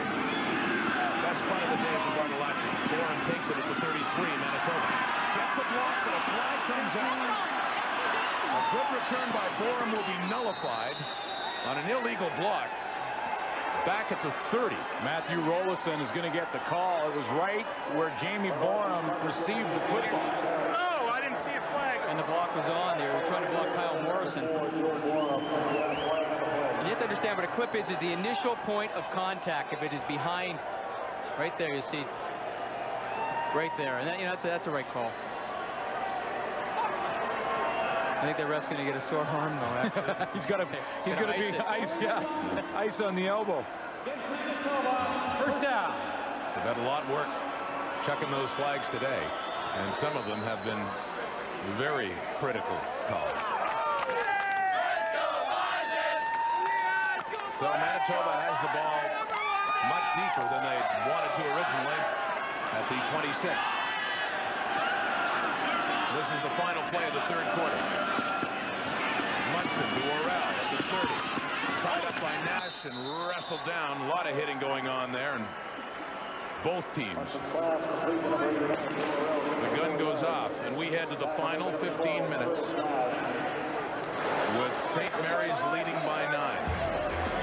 Not a runaway, to say the least. 1 quarter of football left here in the 37th Vanier Cup. Blake Nill is a quarter away from his first national title and St. Mary's first since 1973. 3 touchdowns for St. Mary's. And the first one here is on a split end drive by Patrick Tebow. Makes a great cut against Darnell Edwards to get into the end zone. And then Jason Curry wide open. All Canadian, no one covers him. It's a second touchdown. And then the money man all year, Luis Perez, gets in for 6. That's how they have the lead, but it is not a huge lead for Blake Nill. Unaccustomed to this. Yeah. In the fourth quarter. Considering how they beat teams this year, it's No lead. Their closest game was in week 2 when they beat Acadia 18-0. And that was far and away the closest game. Throw turns around Mike Miller and falls incomplete. You know, and I'm not sure if he's played a defense like Manitoba. I mean, and when you consider that Manitoba, after week 1, gave up just 8.7 points per game. I mean, look at the rushing yards, McMaster, with Luis Perez just 66 yards in 3/4. You know that this defense in Manitoba has not given up a 100-yard rushing game since the middle of '99. That's an amazing stat, actually. And you see that actually the stats are very close except for the turnovers. That's really been the difference in this game. The last time both of these teams lost, it was to the Regina Rams. Manitoba lost its opener to Regina and hasn't lost since. St. Mary's lost to the Rams in the Atlantic Bowl a year ago. On the return, Josh Labuki gets up to midfield for the Huskies, who have the ball again, looking to pad a 9-point lead, 25-16 St. Mary's. Manitoba's Brian Doby, the 2001 Frank Tindall Award winner, is CIS Coach of the Year. Sometimes you have to wonder if it's a bit of a curse because his counterpart Blake Nill won the award 2 years ago, and his team played in the Vanier and lost.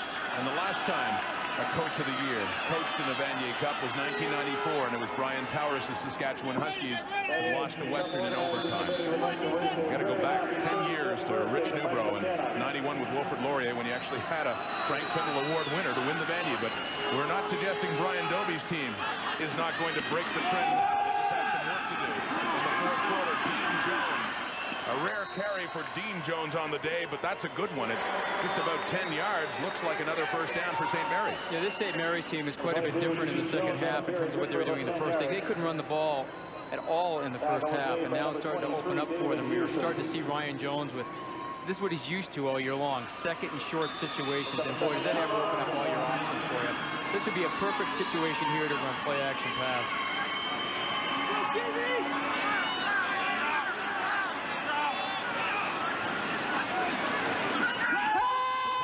Fake for Jones.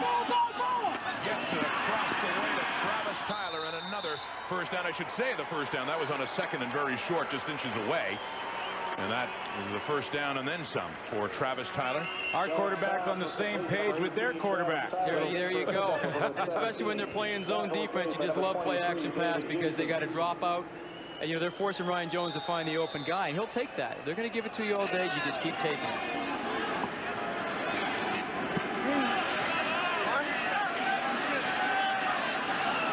Scoring range again. But a short gain there for Dean Jones on that first down. Number 22, Dean Jones on a carry, good for a gain of about 1. 1 yard gain. Joey Mikawaz, number 3, Manitoba. It's hard to imagine that he was the President's Trophy winner a year ago, yet he was not all conference in Canada West this past year. I mean, it's amazing. He's a better linebacker, I think, this year than he was a year ago.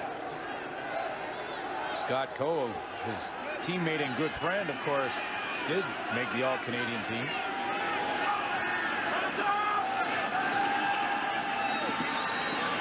Passing wide open again. Good catch by Curry.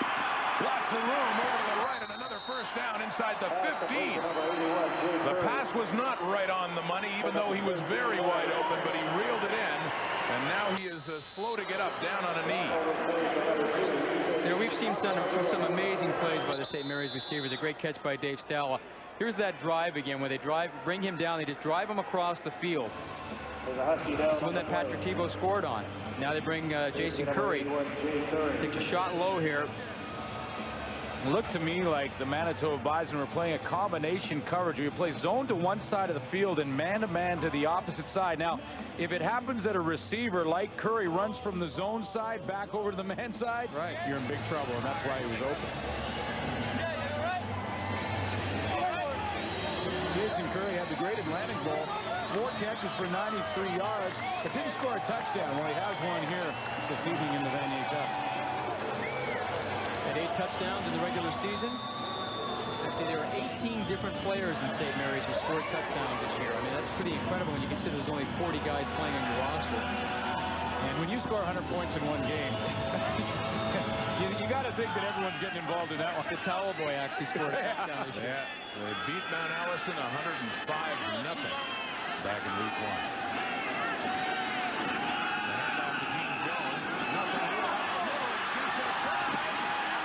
And he's in for a touchdown. This is getting called back because there was a hold. Enrico Hakeem brought down Scott Coe.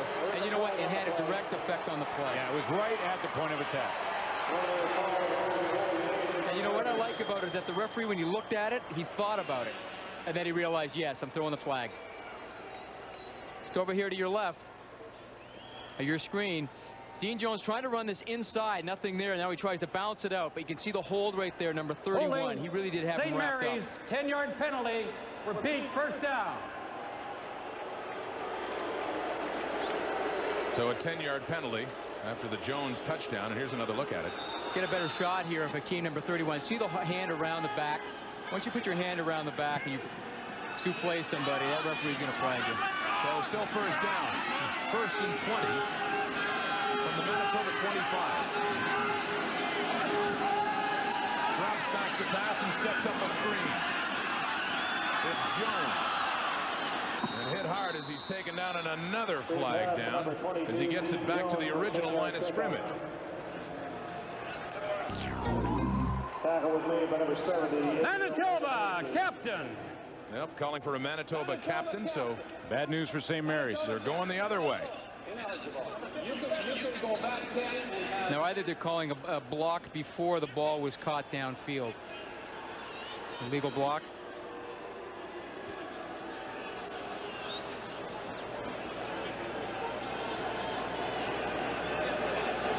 Brian Dobie trying to sort this one out, as we are. And Blake Nill, even with a 9-point lead, is obviously taking nothing for granted. You still just sense the nerves and the tension down there in that sideline, and this one too, I suppose. Brian Dobie tries to get an extra. Ineligible man, downfield, St. Mary's, 10-yard penalty, Jamie, you first saw down. it, ineligible receiver downfield. Those linemen, you're only allowed downfield 3 yards before the ball is caught. But they were blocking Joey Mikawas. Look at the penalties today against St. Mary's. That is unbelievable. At one point, they were first and 10 from the 15.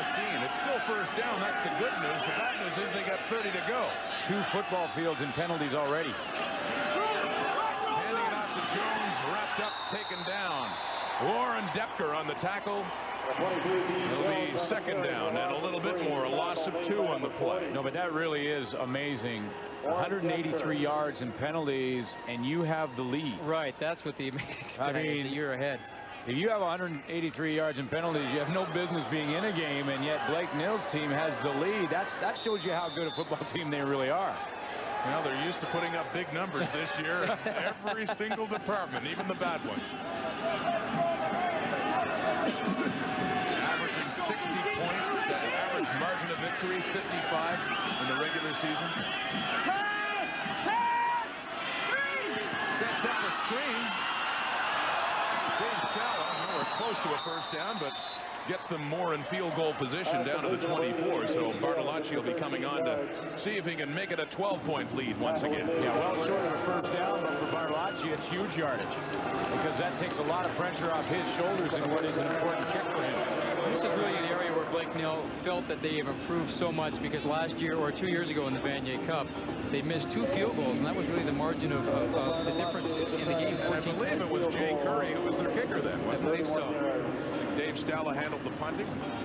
Dominic Bartolacci out of St. Patrick's High School in Halifax. Wanted me to pass on that they had won their first championship against my old school, QEH, this year. They hadn't won since 1972.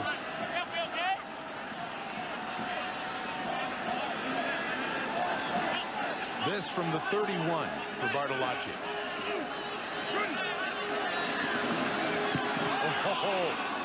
Israel had done it. They almost had it.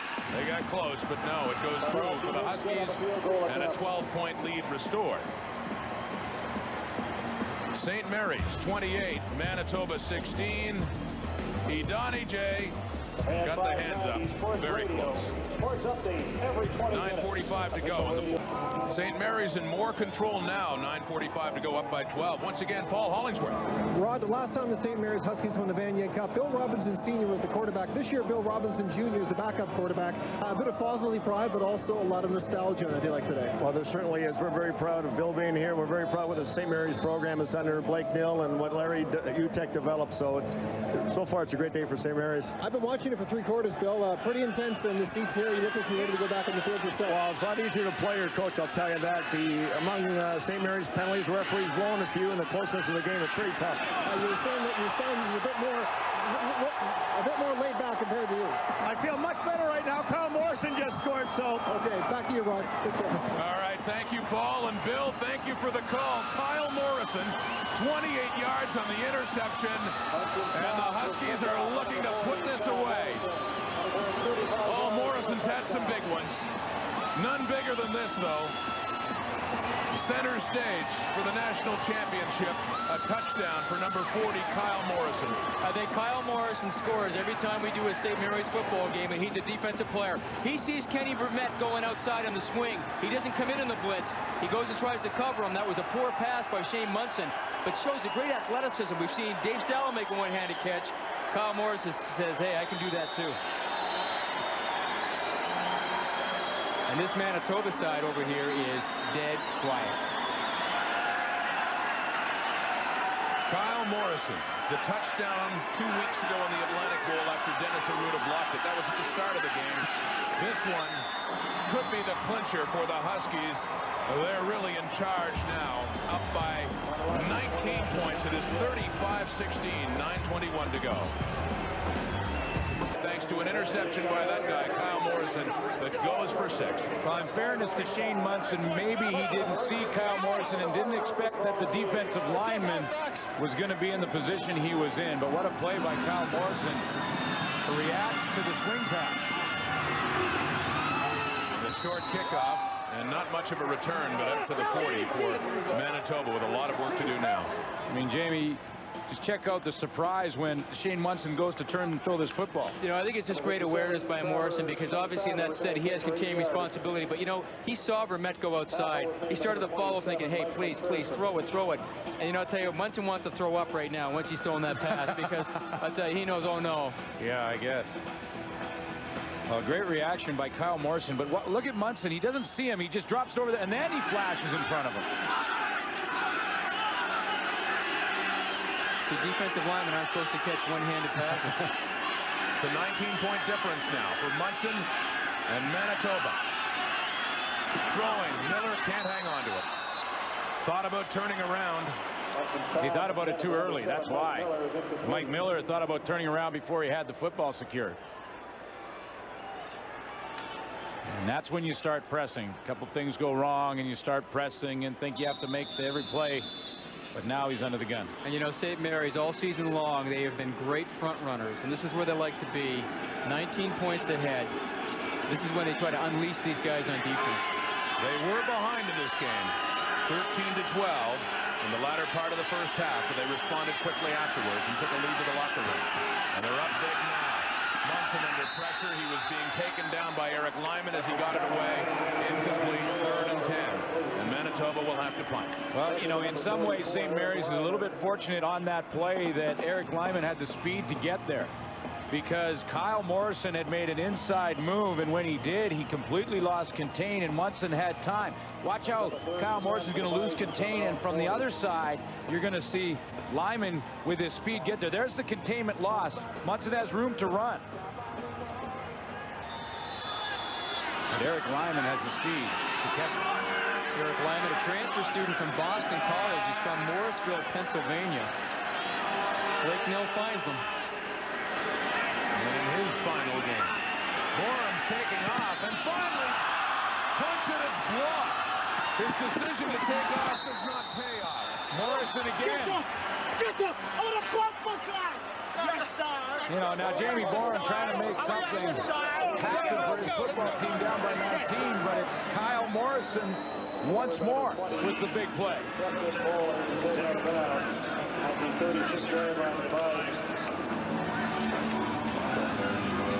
play is made by Kyle Morrison. His quickness to change Jamie Borum's mind. Now he has to try and kick the ball on the run, and that's not easy. Well, you know, defensive linemen are not supposed to be that fast. I mean, he just gets in there, and, you know, he almost catches the ball if he locates it.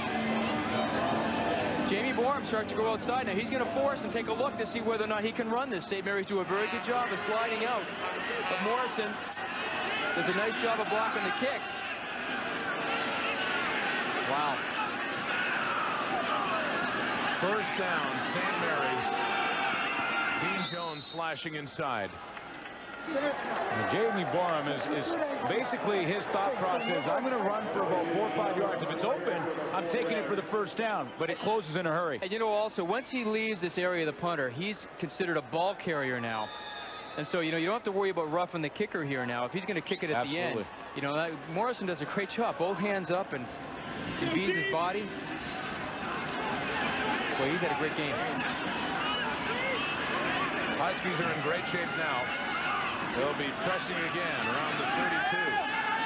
Quick fake, and then he throws it down for Tebow. He has it. First down inside the 10. Goal to goal, Huskies. I tell you, when you get confident, you can make plays. No way that should have happened. No way. But you know what? You got a 19-point lead, and you're in control. Yeah, and you're confident, and that's the key word, I think, Jamie. I mean, no way Ryan Jones should have thrown that football. He had Jamie Borum coming from the safety. Darnell Edwards was in great position. Really, both defenders had better position on the football than Tebow, but... And it wasn't a well-thrown. I mean, the ball doesn't look pretty either. It doesn't matter what it looks like, really, but I tell you what. Well, that's where they start to become front runners, and the confidence is shown, and away they go. Right. They're rolling now at the 8.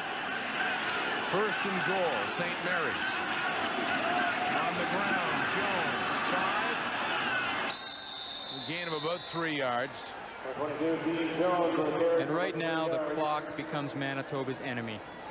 Well, yeah, 3 scores away from winning this football game, and 35-16, and not only that, but St. Mary's on the doorstep. At least 3 points for sure. Right. There is no flag on the play. Both numbers had reported. Now that's refreshing. But you know what, though? They're just so used to throwing it. It's just out of habit. That's music to our ears. Yeah. There is no flag. But, you know, with the pressure that was on St. Mary's, and I say that because you talk to this team heading into this game, and if they don't win this game, their season is a failure. And you just didn't they would say that. Yeah, and you didn't get the same impression from Manitoba, who are building. Right. In some ways, you could tell that they were happy to be in this position. 6-2, you're okay, you're okay, 68. St. Mary's was unbeaten last year. Lost to the Regina Rams in the Atlantic League. Play action fit. End zone touchdown. And another. Travis Tyler has a Vanier Cup touchdown. And the Huskies are running away now.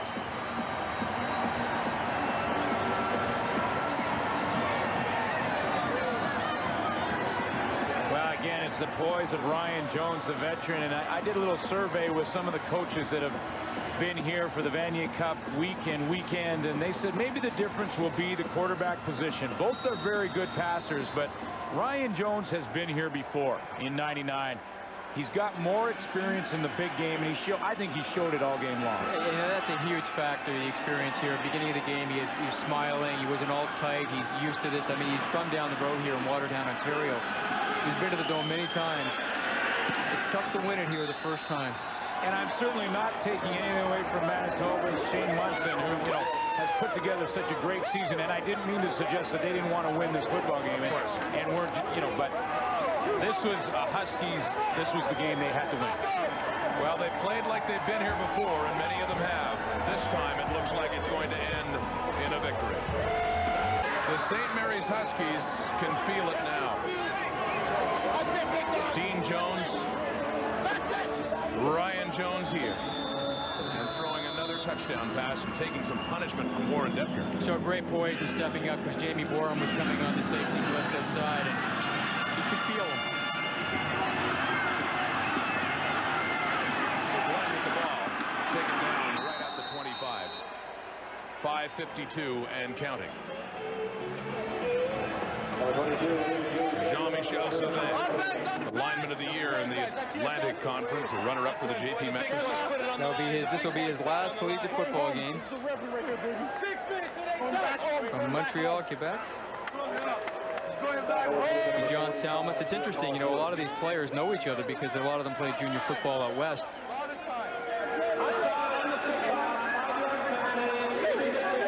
We've had that happen to St. Mary's a couple of times. Once again, though, penalties just don't seem to hurt them. Ultimately. Now, it'll be interesting to see if Blake Neal will start to play some of his younger players that will be here for next year. But you know what? I'm not so sure even right now, because he remembers last year against Regina. He had a 12-point lead with 4 minutes left to go in the game. When Ottawa U played the Rams. Right. Yeah. Absolutely. Ottawa U looked like they had it in the bag, and Regina ended up coming back and at least making it close, although scoring a touchdown with a two-pointer to make it a three-point game. Joe Orell on the kick return.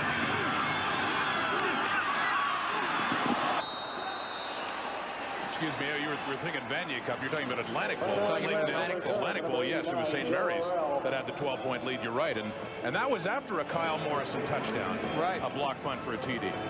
I was thinking actually of the Vanier when Ottawa U had the game in hand and Regina came. Regina had a knack of coming back last year. Right.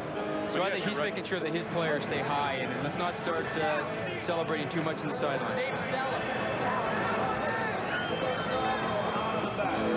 It's been a difficult time when it comes to the Vanier Cup for St. Mary's. In years past, 1988, remember this, Jamie? Now, it's Bill Scholar throwing it, but Dave Heaton, who is a safety for Calgary, picks it off, makes a nice catch, and returns this one with some great running inside here. This was the play, really, that broke St. Mary's back in this game, as he took it all the way back for a touchdown. 2 years later, it was a three-point game. Saskatchewan leading St. Mary's. Chris Flynn had him driving. Don Bristow hits him, and he coughs up the ball. Ultimately, Rob Dutton recovered it for Saskatchewan, and those Huskies beat them 24-21, and then in 92. That was a big play for Queens. This play broke it wide open. St. Mary's are doing a good job of containing Brad Elbert, the big runner that year, but that pass from Tim Pendergast to Brian Alford killed them. And then 2 years ago, many of the Huskies this year were there then. Stefan Lefebvre taking it in to and Munson gets it away, but it falls incomplete. 5:16 on the clock.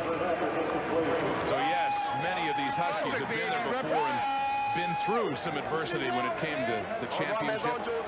Of course, those first three Vanier Cup losses, Larry Utek was the head coach and now the athletic director, and I mentioned at the start that they wanted to win this one for him as well because Utek had recruited many of the players, especially those in their fifth year, playing their final game today.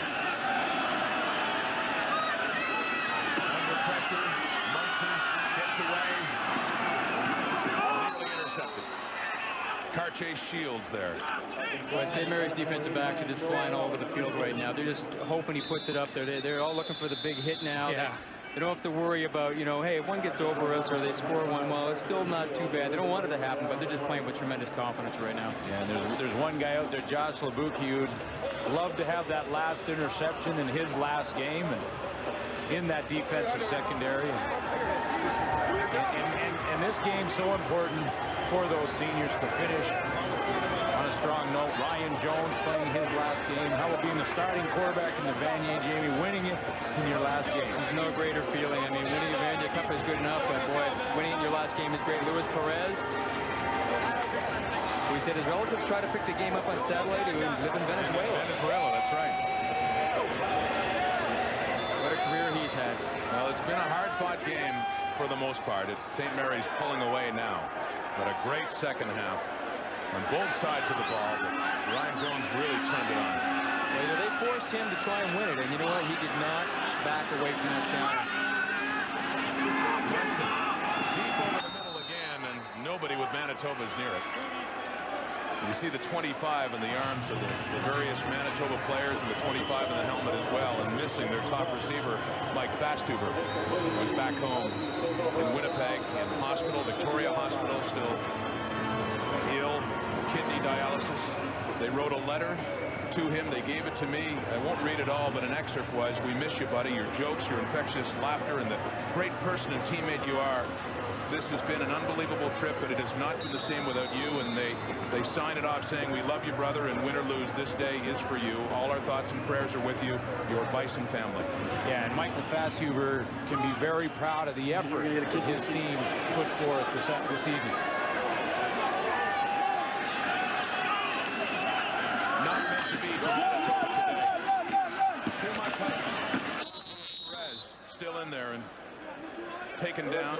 You talk about 3 yards. You talk about the seniors, and on the other side of the ball, Manitoba, you know, they have a linebacking core that Brian Dobie feels that they may lose, and Matthew Rollison is in his senior year, but Joey Mikawa, Scott Coe, even though they have a year left in eligibility, the pro scouts want these guys. They're very good friends, and there's some thought that Joey Mikawas may want to come back, but he's going to wait and see what Scott Coe does. If Coe goes, he may go as well. So, you know, the 3 linebackers may be playing in their last game. Keeping it on the ground and killing clock. Itonache there, in on Luis Perez, and it'll be 3rd down. Another Manitoba defensive lineman who just made the tackle in his final year, Dave Tucker.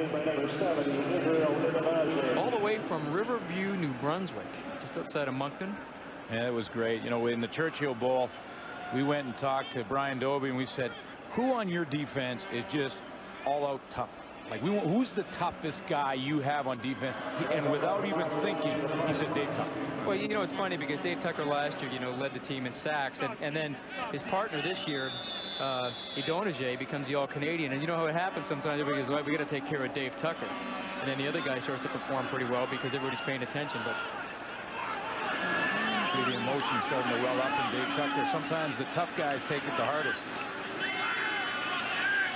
Bartolacci just an inside of midfield to punt it away. 2:53 now. Nice run for him. Down here is 5. Taken down around the 20. All Huskies now. Manitoba can just watch on what will be the first Atlantic champion in the country since 1981. And in at quarterback now for Manitoba is Brad Sarna. Brian Dobie giving his backup quarterback some experience in the Vanier Cup. Depending on who they lose, you got the feeling that this team will be around for a while. Oh, I think so. There's a new sheriff in the West, and the Manitoba Bison. Well, that's interesting because the Canada West had different teams dominating, but it was never Manitoba. You remember the great U of A teams in 80, 81 around there, and then UBC, of course, had good ones. The Calgary Dinos for many years. Saskatchewan came on in the 90s. Manitoba was always the weakest link. Not anymore. Not in the last 2 years. Sarna completes it over on the far side to the Orel, and that is up across the 40 to 45 now for Manitoba. And, you know, there are some other issues that are being addressed this week during Vanier Cup week, and one is the interlock schedule with the Atlantic Conference, and I understand that has been nixed. They are not going to do that. That was something Blake Mill was critical of. Yeah, and, you know, he's weighing that. You know, he's saying, you know, we don't want to play in a 4-team conference, and I know he's looking at all sorts of different ways to increase the competition in the Atlantic Conference with Quebec, and I hope they can get something worked out. Max Irabo, the fullback, on the carry there for Manitoba. Well, Mill was really vilified for that 105-0 victory at the rounding of Mount Allison. He took a lot of heat. He also made some comments afterwards, I guess, being critical of the decision not to create more competition and have some interconference play with Quebec. And he heard about that, too, from the university. And, you know, it's funny. It may sound crazy. They haven't lost a game, but it's been a very tough year of coaching for Blake Mill, I guess. Well, criticized for running up the score. Well, yeah, and you know, Blake Mill all year long's been in the position of how long do I play my starters? How much do I rest them? Will they become rusty when I need them the most? Are they going to be rusty like right here in Vanier? So it was a tough year, and you know, I've been on the wrong end of some of those rear end kickings. And I say, if you can put 100 on me, put 100 on me. Right. I got to get better. Right. And the worst thing you can do is patronize an opponent by not playing hard. Absolutely. By doing stuff. I think he was saying, you know what, I respect Mount Allison. I think he honestly felt that. I respect the coaching staff and the players. I'm going to play you hard the whole game. And he did bring in subs. And they weren't throwing it a lot either. They were running it. No. You know, the other issue that's on the table this weekend is the whole age issue. And you talked about Manitoba and some of the junior players. And they're trying to figure out a way to find some balance across the CIS. And I think they have come to a compromise. And what about scholarships, too? And, you know, are now allowed in the CIS, but I know in Ontario there have been some complaints about an imbalance. But Nil did a wonderful job recruiting for this team. The payoff is coming. It's just less than 2 minutes away, 1:34. And I'm not sure what the final decision was on the age thing, but they did come to some sort of agreement this weekend. They did, and I really wouldn't know the whole aspect. They're working it out, but I believe that after the age of 20 years of age, I think they're going to start the clock. The clock starts ticking then, so it's going to be, you know, you can play junior, but and they do that because CJF kids as well come out, and they're a couple years older. But the other thing we want to touch on is that 2 new teams come into the CIS next year. Yeah. The Montreal Carabin, which will be coached by Jacques Dussault, and your Simon Fraser, baby, the Cleanse in the CIS. Finally, they saw the light. And you know what? I mean, there was a time back when you could say that, you know, the competition when we played in the NAI a long time ago. Of course, that was when you played. No, before then even. And you think that, but we always missed playing for a national championship. And now they're going to get a chance to do that. But I wonder how Simon Fraser did in those years when UBC was so good. That 82 team with Glenn Steele that won it all. As Blake Nil starts to get the payoff he's waited so long for. He's smiling with a minute 27 left. Usually he waits till it's under a minute. So, but you know, it's good news for football in the country, and being part of this weekend, it's great for us, no question about it. And I'm honored just to be part of it because the kids are great to talk to. The coaching staff's so enthusiastic. You talk about 2 new teams next year, another new team the year after. We've got a new team in Canadian football with Ottawa coming in next year. The game in this country is continuing to grow. It is. It's growing. They're doing a great job at it, too. Absolutely. China out of the shotgun. He throws it away as he is taken down. And they throw a flag down for grounding, I believe, with 1:03 on the clock. Yes, they do call the grounding.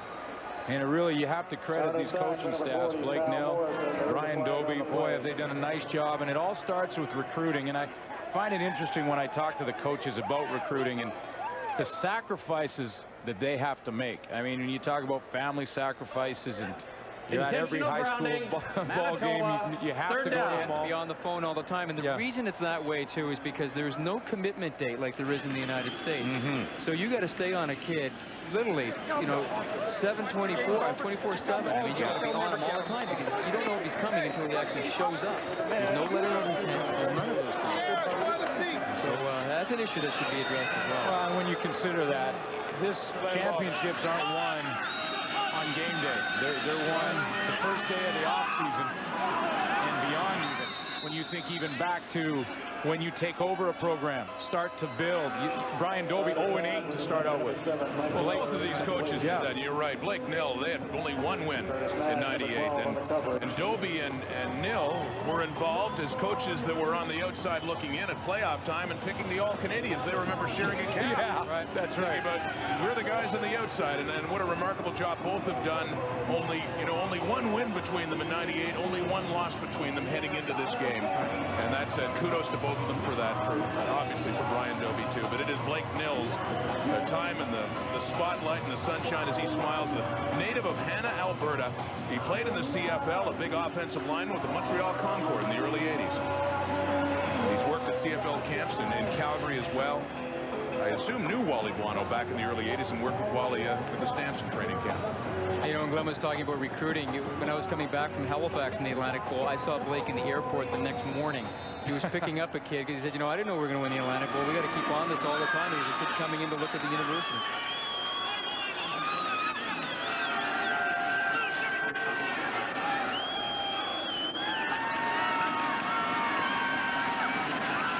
That's Gabe Harvey, fullback on the carry there. It's time for a look at the TSN Turning Point. Brought to you by Super 8 Motels. And I'd have to think, guys, it came on another third down gamble on an option try that went to Luis Perez. I don't know how Luis Perez got the handle. Somehow he did, and it led to a touchdown from Perez. Put St. Mary's on top to stay. Clean and friendly Super 8, all the room you want. Our TSN Turning Point. That Perez touchdown kept St. Mary's ahead to stay. They did have the lead, but that gave them the comfort. And you know what I do like what Blake Miller's doing? He's leading Ryan Jones in the game. He's letting him finish his very last collegiate game. And Ryan Jones is the MVP, the Ted Morris Trophy winner, for a brilliant second half. Average numbers coming out of the dressing room, but really turned it on. When St. Mary's needed it most, it was only a 5-point lead after 30 minutes. Only one other St. Mary's player has won the Ted Morris Trophy, and that was Ken Clark back in 1973. He was a receiver and a punter. Went on to kick for the Los Angeles Rams, played in the Super Bowl. And Kyle Morrison, an outstanding player he has been, takes the Bruce Coulter Trophy in his last game. As well.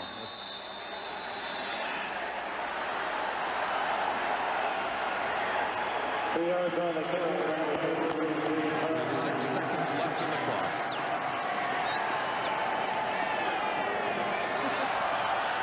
Great job by Brian Dobie, the coach of the year, but you know he's feeling the pain that Blake Nill felt 2 years ago when Nill was the coach of the year and he was on the losing side of the Vanier. But his program has taken a major step. They made it to the Vanier. Yeah. They were in the first Churchill since 1973. Won that game, and they've taken another huge step. Maybe next year will be the final one for them. Well, the very first Vanier Cup I remember watching was Manitoba versus University of Ottawa back in 1970, a game in which Manitoba won handily 38-11. You know, when you feel a loss for 2 years, think back to '99 for St. Mary's, you know they feel pretty good right there on that sideline now. This goes a long way to erasing those feelings. This should be the last play of the game. On the ground. And finally it comes down. The St. Mary's Huskies, unbeaten, untied, unstoppable, and for the first time in 28 years, undisputed national champion.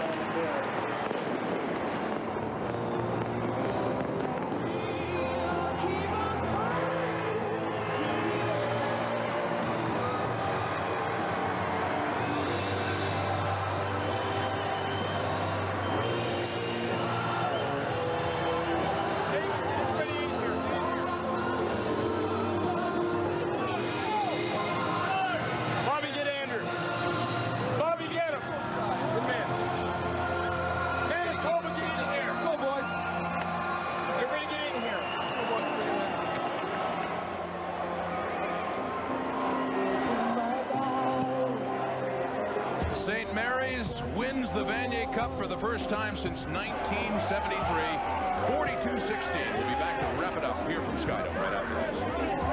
There was nothing else, Jamie.